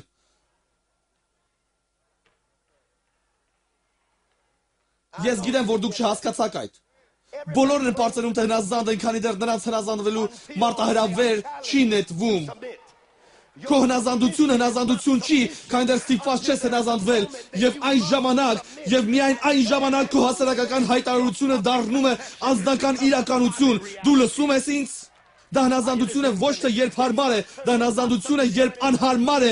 դա դեռ հնազանդություն չի, քանի դեռ այն չի դարձել անհարմարավետ, դա դեռ հնազանդություն չի, քանի դեռ դու անհամաձայն չես դարձել, դա դեռ հնազանդություն չի, քանի դեռ չես մտածել, որ կարող ես ավելի լավ անել եւ միևնույն է ստիպված ես անել ինչպես ասացին։ Քեզ հասնում է սա։ Բոլորն են ասում, որ ուզում են հնազանդվել։ Ամուսինն ու կինը դեռ չեն փորձել ամուսնությունը, քանի դեռ չի եղել առաջին կռիվը։ Դու դեռ ամուսնացած ես, քանի դեռ կողքիդ չի հայտնվել ավելի լավ տեսք ունեցող մեկը, ավելի լավ հագնվող եւ ավելի շատ փող վաստակող, եւ կինդ միևնույն է գնում է տուն քեզ հետ։ Դու լսում ես ինձ։ Մինչ այդ փորձությունների եւ դժվարությունների պահը դու դեռ չգիտես, թե իսկապես հնազանդ ես։ Հիսուս հնազանդվեց Հովանեսին։ Եվ Հովանեսը արձագանքելով Ելից գրքին, արձագանքելով հին ուխտի Ահարոնի ղևտական օրենքին նայում է բազմության մեջ եւ տեսնում մեկ մարդու եւ նույնիսկ չիմանալով թե ինչ է անում, որովհետեւ Աստվածաշունչն ասում է, որ հին ուխտում քահանան թող առանձնացնի գառը հոտից եւ այդ գառը քավող զոհ կդառնա բոլորի համար։ Հովանեսը չգիտեր թե ինչ է ասում ասելով ահա Աստծո գառը, նա գրավեց քահանայապետի տեղը եւ նա պետք է որ գրավեր այդ տեղը, որովհետեւ իր հայրը քահանա էր, դրա համար նա լիազորված էր ասելու սա է գառը, որ ամբողջ աշխարհի համար գին կվճարի, այդ նույն Հիսուս, որը դուրս է գալիս քուրիսների ետևից, հիմա մոտենում է Հովանեսին եւ հնազանդվում է Հովանեսի մկրտությանը, եւ երբ Հովանեսը մկրտում է նրան, Աստվածաշունչը ասում է, որ աղավնի կար, որ Սուրբ Հոգին իջավ աղավնու պես։ Ինչու աղավնու? Որովհետև Նոյը Երբ տապանից աղավնի ուղարկեց առաջին անգամ, դա նրան ձիթենու ճյուղ բերեց, բայց Աստվածաշունչը ասում է, որ երբ նա դրան մեկ անգամ էլ ուղարկեց, պատճառը, թե ինչու աղավնին չվերադարձավ, այն է, որ Աստված այլևս չի օգտագործի այդ տապանը, բայց նա մի ուրիշ տապան է փնտրում, որը ոչ միայն մեկ ընտանիք փրկեց, այլ կփրկի իր անունը կանչող ցանկացած ընտանիք։ Այդ նույն աղավնին իջնում է նրա վրա եւ ինքը հաստատում է ամենագոյ ձայնով։ Ահա ամենագոյ Աստված խոսեց իր այժմյա էությանը եւ ասաց. «Սա է իմ սիրելի որդին, որով ես շատ բավարարված եմ»։ Եվ նմանապես, ինչպես եւ հին ուխտում, տաճար չէր, քանի դեռ չէր իջնում Շիկայինան եւ հաստատում, որ Աստված է այդ տան մեջ, նմանապես այս անգամ էլ Շիկայինան իջավ աղավնու պես, որովհետեւ կրակը դատաստան է նշանակում, բայց աղավնի նշանակում էր հաշտություն։ Այս անգամ նա դատաստան չէր բերել, նա ավետարանի հաշտությունն է բերում։ Մնացեք ինձ հետ գրեթե վերջացրի։ Այդ աղավնին իջնում է Հիսուսի վրա եւ երբ նա իջնում է Հիսուսի վրա, ինքը հնազանդվում է այդ կատարյալ վայրին, այդ կատարյալ տեսարանին, այդ կատարյալ ոլորտին։ Հովհաննեսն առանձնացնում է Աստծո գառին։ Հիմա Հիսուսը 3.5 տարի դևեր է հանում, հրաշքներ է անում, մեռելների հարություն է տալիս, հիվանդներ է բժշկում, անում է այն ամենը, ինչ պետք է Մեսիան լինելու համար, այն ամենը, ինչ անհրաժեշտ է իրեն հաստատելու համար, որ նա պարզապես եւս մեկ մարգարետ չէ, այլ որ նա Աստծո միածին որդին է, միածին, այլ ոչ ստեղծված, լույսին եւ Աստված բոլոր աստվածների։ Այդ նույն Հիսուսը գալիս է, ծնվում է, նա քայլում է, նա այդ բոլոր հրաշքներն է անում եւ հետո նա մոտենում է իր ամբողջ կյանքի մեծագույն պահին, որի համար նրան պետք է ծաղրեն, պահին, որ մարդիկ կօգտագործեն ասելու, որ նա Աստված չէ, պահին, որի մասին մյուս կրոնները կասեն, ինչ ասու եք ծառայում, որին մեռած տեսան խաչի վրա, նա գալիս է այն վայրի մոտ, որտեղ նրան պատրաստում են խաչել։ Նա գալիս է այն վայրին, որտեղ նրան պատրաստում են խաչել։ Նա նշան է։ Նա իր մարգարեական է, նա իր կյանքի յուրաքանչյուր պահը մարգարեաբար խորհրդանշում է ինչ որ բան, ինչով դու կանցնես։ Հիմա այդ Հիսուսը գալիս է այն վայրը, որտեղ նա պետք է հնազանդվի հոր կատարյալ կամքին, նա հնազանդ է Հովհաննեսի մկրտությանը, նա հնազանդ է իր մոր դաստիարակությանը, նա հնազանդ է երկրային մարմնին, հիմա նա պետք է հնազանդվի բաժակին, չարչարանքի բաժակին, հակառակ հանրաճանաչ աստվածաբանությանը, ներիր ինձ թուրսա, Աստծո մարդիկ չարչարվելու են ամեն անգամ։ Աստծո մարդիկ չարչարվելու են ամեն անգամ։ Սա ավետարանի մաս է, որը մենք չենք սիրում քարոզել, բայց մենք պետք է քարոզենք այն, որովհետև եթե ես չեմ չարչարվում նրա հետ, չեմ կարող թագավորել նրա հետ, եթե դու ուզում ես թագավորել նրա հետ, պետք է նաև չարչարվես նրա հետ, բայց բարի լուրը նրանում է, որ այժմյա ժամանակավոր չարչարանքները ոչինչ են համեմատ այն փառքի, որը կհայտնվի մեր մեջ։ Այլ խոսքերով, երբ ես տեսնում եմ, թե Աստված էլի ինչ է պատրաստվել ինձ համար առջևում, ես կասեմ, ես բավարար չեմ չարչարվել, ես քիչ դժոխք եմ վերապրել, ես դեռ բավարար չեմ վճարել այդ ամենի համար, ես արժանի չեմ սրան, բայց ես այն եմ, ինչ եմ Աստծո շնորհով։ Ուրեմն լսիր ինձ, հիմա Հիսուս բերված է այն վայրը, որտեղ նրան պատրաստվում են խաչել, երբ նրան բերում են այդ կատարյալ վայրը, Աստվածաշունչն ասում է, որ նրան չխաչեցին որտեղ պատահի, Աստվածաշունչն ասում է, որ այն բոլոր վայրերից, որտեղ նրանք կարող էին սպանել նրան, Աստվածաշունչն ասում է, որ նրան բերեցին Գողգոթա կոչվող բլուրը, Գողգոթա բնագրի լեզվով նշանակում է գանքի տեղ։ Դա գանքի տեղ էր։ Դա գանքի տեղ էր։ Կարող եմ մարգարեանալ այսօր քեզ, որ մինչ դու պատրաստ կլինես դառնալու այն, ինչ Աստված ուզում է քեզ տեսնել, դու պետք է հանդիպես նրան քո Գողգոթայում, դու պետք է հարցերդ լուծես մարմնավոր մտքիդ հետ, դու պետք է հարցերդ լուծես մտքիդ հետ, որն ապստամբ է, անհնազանդ է։ Լսիր ինձ, այստեղ այդ նույն Հիսուս խաչված էր Գողգոթայում, եւ Աստվածաշունչն ասում է, որ նա երկինք նայեց եւ ասեց. Էլոհի, Էլոհի, լամա սաբակթանի, Աստված իմ, ինչու ինձ թողեցիր։ Նա նայեց ներքև իր մորը եւ ասեց. Ով կին, ահա քո որդին եւ ահա քո մայրը, ինչու նա արեց այդպես։ Որովհետև Աստվածաշունչն ասում է դրա համար կթողնի մարդ իր հորն ու մորը եւ իր կնոջը կհարի։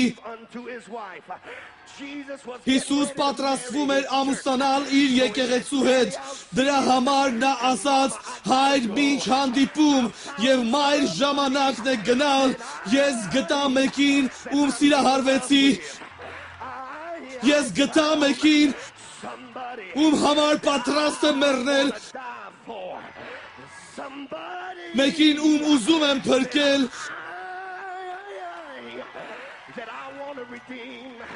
նա թողեց իր հորը եւ լքեց իր մորը եւ Աստվածաշունչն ասում է որ նա խաչված էր երկու գողերի միջև, կարող եմ ասել ովքեր են այդ գողերը, մի գողն ասաց եթե դու Աստծո որդին ես, իջիր փայտից եւ ազատիր ինձ էլ, իսկ մյուս գողն ասաց հանգիստ թող դրան, նա անմեղ է, բայց մենք արժանի ենք պատիժ կրելու։ Առաջին գողն ասաց, եթե դու Աստծո որդին ես, կարող եմ ասել քեզ թե ով էր այդ գողն էր, որը գալիս է միայն գողանալու, սպանելու եւ կործանելու համար։ Երբ նրանք սպանում են Հիսուսին, Հիսուս նմանապես քանդեց գողի գործերը, որը եկավ ասելու, եթե դու Աստծո որդին ես, եթե դու Աստծո որդին ես, լավ իսկ ով է մյուս գողը տղամարդն էր, որ ինչ-որ բան գողացավ ծառից Եդեմի պարտեզում, եւ դրա համար պատճառ չկար, այդ առաջին Ադամը նույնպես գող էր, որտեղ ուտում էր ծառից առանց Աստծո թույլտվության։ Ահա թե ինչու Հիսուս ասաց նրան, ես գիտեմ, որ դուրս եմ գցել քեզ պարտեզից, բայց այսօր ինձ հետ դրախտում կլինես, եթե ես քեզ դուրս գցեցի, ես կարող եմ եւ ետ թողնել քեզ, ասա այո, լսիր հիմա, սա նվիրման ժամանակ է, դրանից հետո, ավելի ճիշտ դրանից առաջ Աստվածաշունչն ասում է, որ նրանք շեպսակ դրեցին նրա գլխին, ինչու նրանք շեպսակ դրեցին նրա գլխին, որովհետև մարմնավոր միտքը պետք է քանդվեր։ Աստված ասաց Ադամին, երբ երկիրը մշակես, այն փշեր կաչեցնի քեզ համար, այդպիսով մարդկային մակարդակից, որովհետև մարդը հողից է պատրաստված։ Այսպիսով մարմնավոր մակարդակից լավագույնը, որ մենք կարող ենք արտադրել, փշերն են։ Ահա թե ինչու երբ Աբրահամը գնաց զոհ անելու, Աստվածաշունչն ասում է, որ խոյ կար, որը եղջերուներով խճճվել էր փշերի թավուտում, այսպիսով փշերը մարմնավոր միտքն է ներկայացնում, այսպիսով երբ նրանք շեպսակ դրեցին նրա վրա, մարմնավոր խորհուրդները մահ են, իսկ հոգևոր խորհուրդները կյանք եւ խաղաղություն, նա փշեր կրեց, որ մենք չկրենք։ Լսիր հիմա, ոչ միայն սա, բայց Աստվածաշունչն ասում է, որ նրանք խոցեցին նրանք խոցեցին նրա կողը, ինչու նրանք իր կողը խոցեցին, որովհետև հին ուխտում, երբ Աստված ստեղծեց կնոջը, նա բացեց Ադամի կողը եւ վերցրեց կողի ոսկորը, որ հարսը կարողանա լինել իր կողքին, բայց եթե հարսը լինի մարմնի մեջ, նրան հարկ կլինի նորից կողը բացել, որ հարսը առանձին չլինի, այլ հարսը կարողանա վերադառնալ։ Դուք լսում եք ինձ այսօր, ոչ միայն սա, բայց Աստվածաշունչն ասում է, որ Եդեմի պարտեզի առաջին պատմության մեջ, որ Հիսուս կամ ավելի ճիշտ Ադամը, երբ Եվան բարու եւ չարի գիտության պտուղը բերեց Ադամին, Աստվածաշունչն ասում է, որ նա պտուղը նրան տվեց, եւ երբ նա պտուղը նրան տվեց, Աստվածաշունչն ասում է, որ նա կերավ։ Դուք երբեմն մտածել եք, թե ինչու նա չբարկացավ, երբեմն մտածում եք, թե ինչու նա չբարկացավ նրա վրա, ես կասեմ ձեզ ինչու, որովհետև նա իր կինն էր եւ Աստված ասաց Ադամին, նա քո պատասխանության տակ է, դրա համար երբ Եվան կերավ, Ադամը գիտեր, երբ Աստված գա այստեղ, նա կսպանի իմ կնոջը, եւ եթե ես լավ ամուսին եմ, եթե Աստված հաշիվ տեսնի իմ կնոջ հետ, թող նա հաշիվ տեսնի ինձ հետ, դրա համար Դրա համար նա կերավ ծառից, դրա համար երբ Աստծո բարկությունը եկավ, այն չհարվածեց ուղիղ կնոջը, այն սկզբում նրան դպավ, եթե առաջին Ադամի հետ այդպես էր, նույնպես էլ վերջին Ադամի հետ էր, այդպիսով երբ Հիսուս սիրահարվեց եկեղեցուն, երբ նա սիրահարվեց մեզ, նա գիտեր, որ Աստծո բարկությունը կսպաներ մեզ, ուստի մեղք չիմացողը մեղք դարձավ մեզ համար, բայց նա մեր մեղքերի համար վիրավորվեց եւ մեր արարությունների համար ծեծվեց, մեր խաղաղության պատիժը նրա վրա եղավ եւ նրա վերքերով մենք բժշկվեցինք։ Այդ ամենն ասացի, որ ասեմ հետեւյալը, միայն մեկ բան կա, ինչը դու պետք է փափագես, ես ուզում եմ նրա նման լինել, ես ուզում եմ քայլել նրա նման, ես ուզում եմ խոսել նրա նման, ես գիտեմ թե ինչու եմ այստեղ, ես գիտեմ թե ինչու նա ազատագրեց ինձ, միակ պատճառը, թե ինչու ես գալիս եմ այստեղ շաբաթ հետևից, Հիսուսի մեջ է, այն Հիսուսի մեջ է, Հիսուս իմ կլանող փափագն է։ He delivered me. The only reason I come here week after week is because Jesus is the reason. Այն Հիսուսի մեջ է, Հիսուս իմ կլանող փափագն է, Հիսուս ամենն է, ինչ ես ուզում եմ եւ ամենն է, ինչի կարիքն ունեմ, ամենն է, ինչի կարիք ունեմ, ասա այո, ասա այո, ուստի ասա այո, Օ Տեր, Օ Տեր, նա ամենն է, ինչ ես սպասում եմ, աղաղակ պետք է լինի ցանկացած տղամարդու եւ կնոջ, տղայի եւ աղջկա կյանքում։ Ես ուրիշ ոչինչ չեմ ուզում, ես ուզում եմ նորոգել իմ նվիրումը, ես ուզում եմ նրան փափագել, ես նրան եմ ուզում եւ միայն նրան, ես նրան եմ ցանկանում եւ ուրիշ ոչինչ։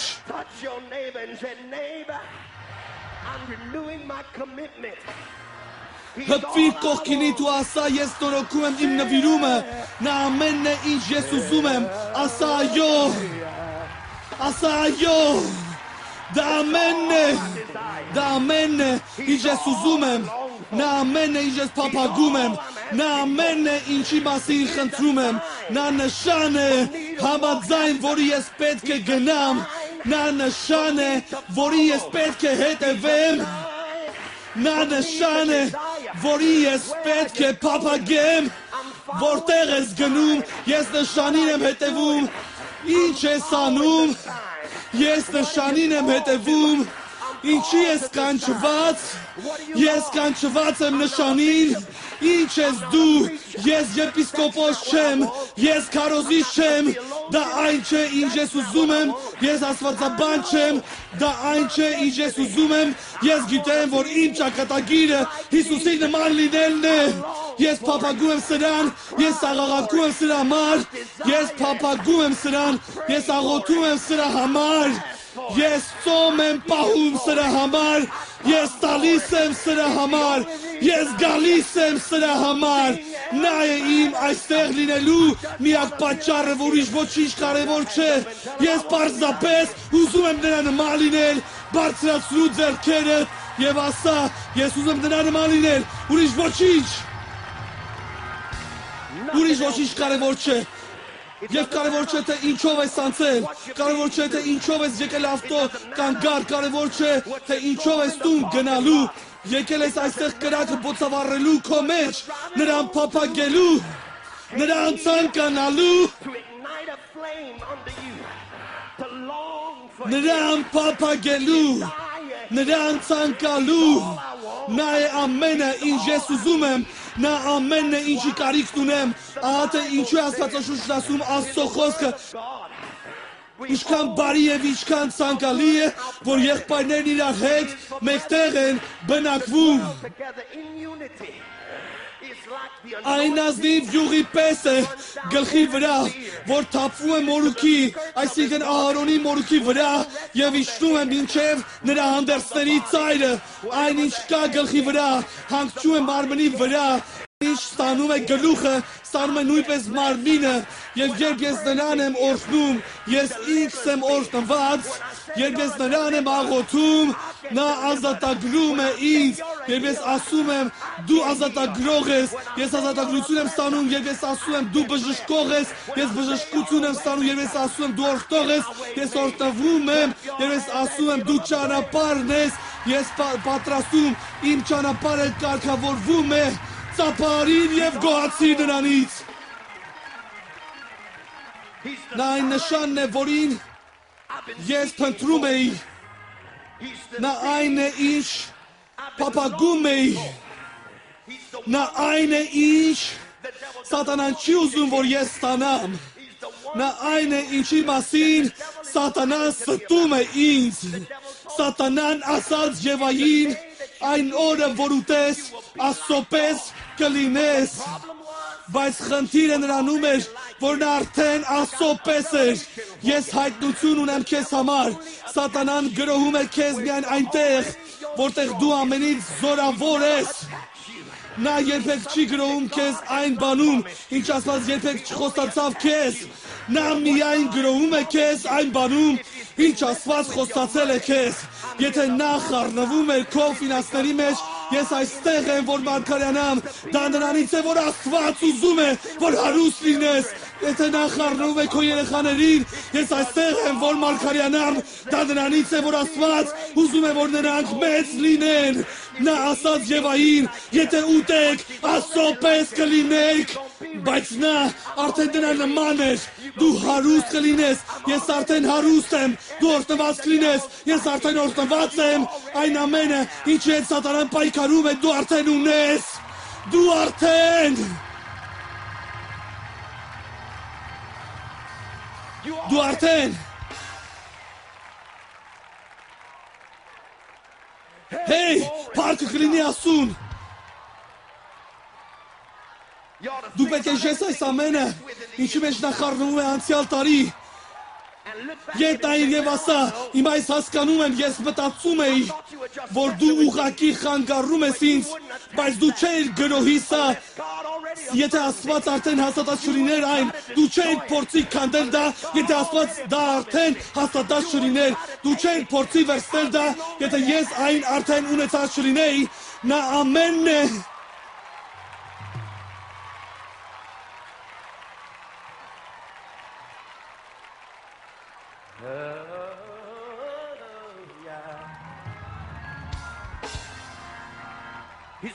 նա ամեն է ինչ ես ուզում եմ, նա ամեն է ինչ ես պապագում եմ, նա ամեն է ինչ ես խնդրում եմ,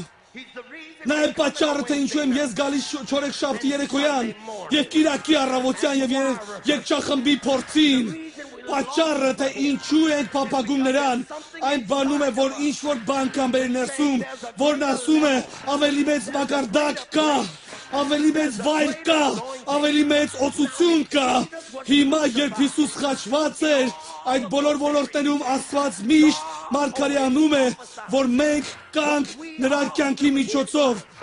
այսպիսով երբ Հիսուս մեռավ, նա ոչ միայն իր տեղը մեռավ, այլ նա մեռավ, որ մեզ մեռնելու հարկ չլինի,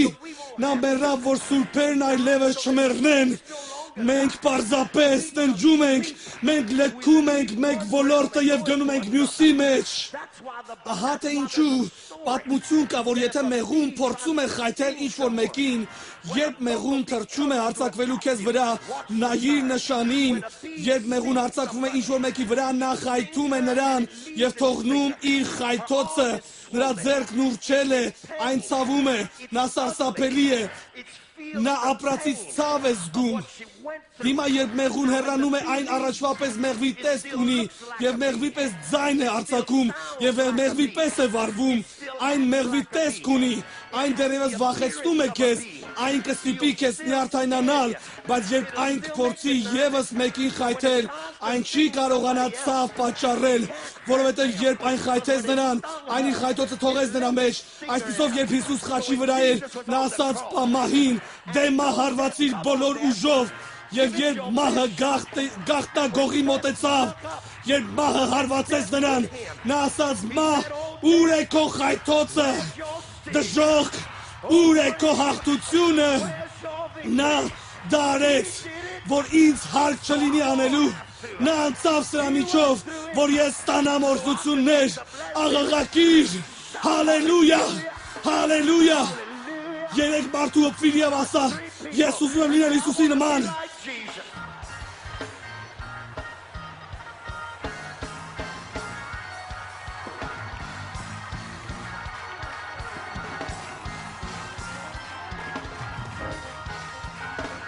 Լսիր, Աստված մարդիկ է բարձրացնում, որոնք չեն ուզում լինել հերթական Քարսոն Փիրսոնը, նրանք չեն ուզում հերթական եպիսկոպոս Ջեքսը լինել, նրանք չեն ուզում հերթական Ջեքսի Մակոլը լինել, նրանք չեն ուզում հերթական Դունիել լինել, նրանք ասում են ես գիտեմ ինչ եմ ես ուզում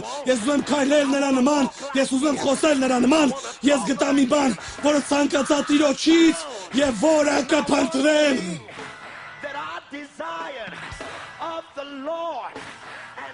Ես կփնտրեմ դա, ես ուզում եմ նրա նման լինել, ուրիշ ոչինչ, կարևոր չի, ուրիշ ոչինչ այլևս արժեք չունի, նա ամենն է, ինչ ես ուզում եմ, ասա այո, հիմա լսիր, եթե դա է քո աղոթքը, եթե դա իսկապես այն է, ինչ դու ուզում ես, և ինչի մասին խոսում ես, եթե դա է քո ցանկությունը, երբ ես մինչև 3-ը հաշվեմ, ուզում եմ, որ դու դուրս գաս քո տեղից և ասես 5 մարդու, ես ուրիշ ոչինչ չեմ ուզում, ես ուղղակի ուզում եմ դրապես լինել, և լսիր, եթե դու դառնաս նման, նա քեզ մնացած ամեն բանը կանի, պատրաստ ես 1, 2, 3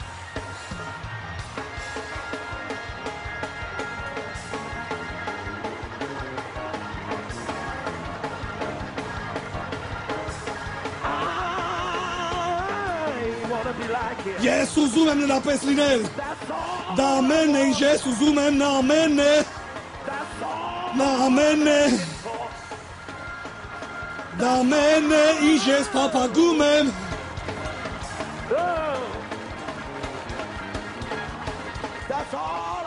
դա ամենն է, ինչ ես փափագում եմ, ես ուշիչ ոչինչ չեմ ուզում, այդքան բարձր և սուրբ, այդքան խոնար և հեզ, ես ուզում եմ նրա նման լինել, ատե ինչ եմ ես ուզում, ատե ինչի մասին եմ և աղոթքը, ատե ինչու ես դու հավատարիմ, ատե ինչու ես շարունակում գալ, ատե ինչու դու կարող ես դիմակայել ստին, ատե ինչու քեզ պետք չեմ բեկը, որ հաստատի քեզ, որտեղ դու գիտես, թե ով ես և դու գիտես, թե ումն ես, ես ուզում եմ նրա նման լինել, դա ամենն է, ինչ ուզում եմ, դա ամենն է, ինչ փափագում եմ, դա ամենն է, ինչ խնդրում եմ, փառաբանի նրան 30 վայրկյան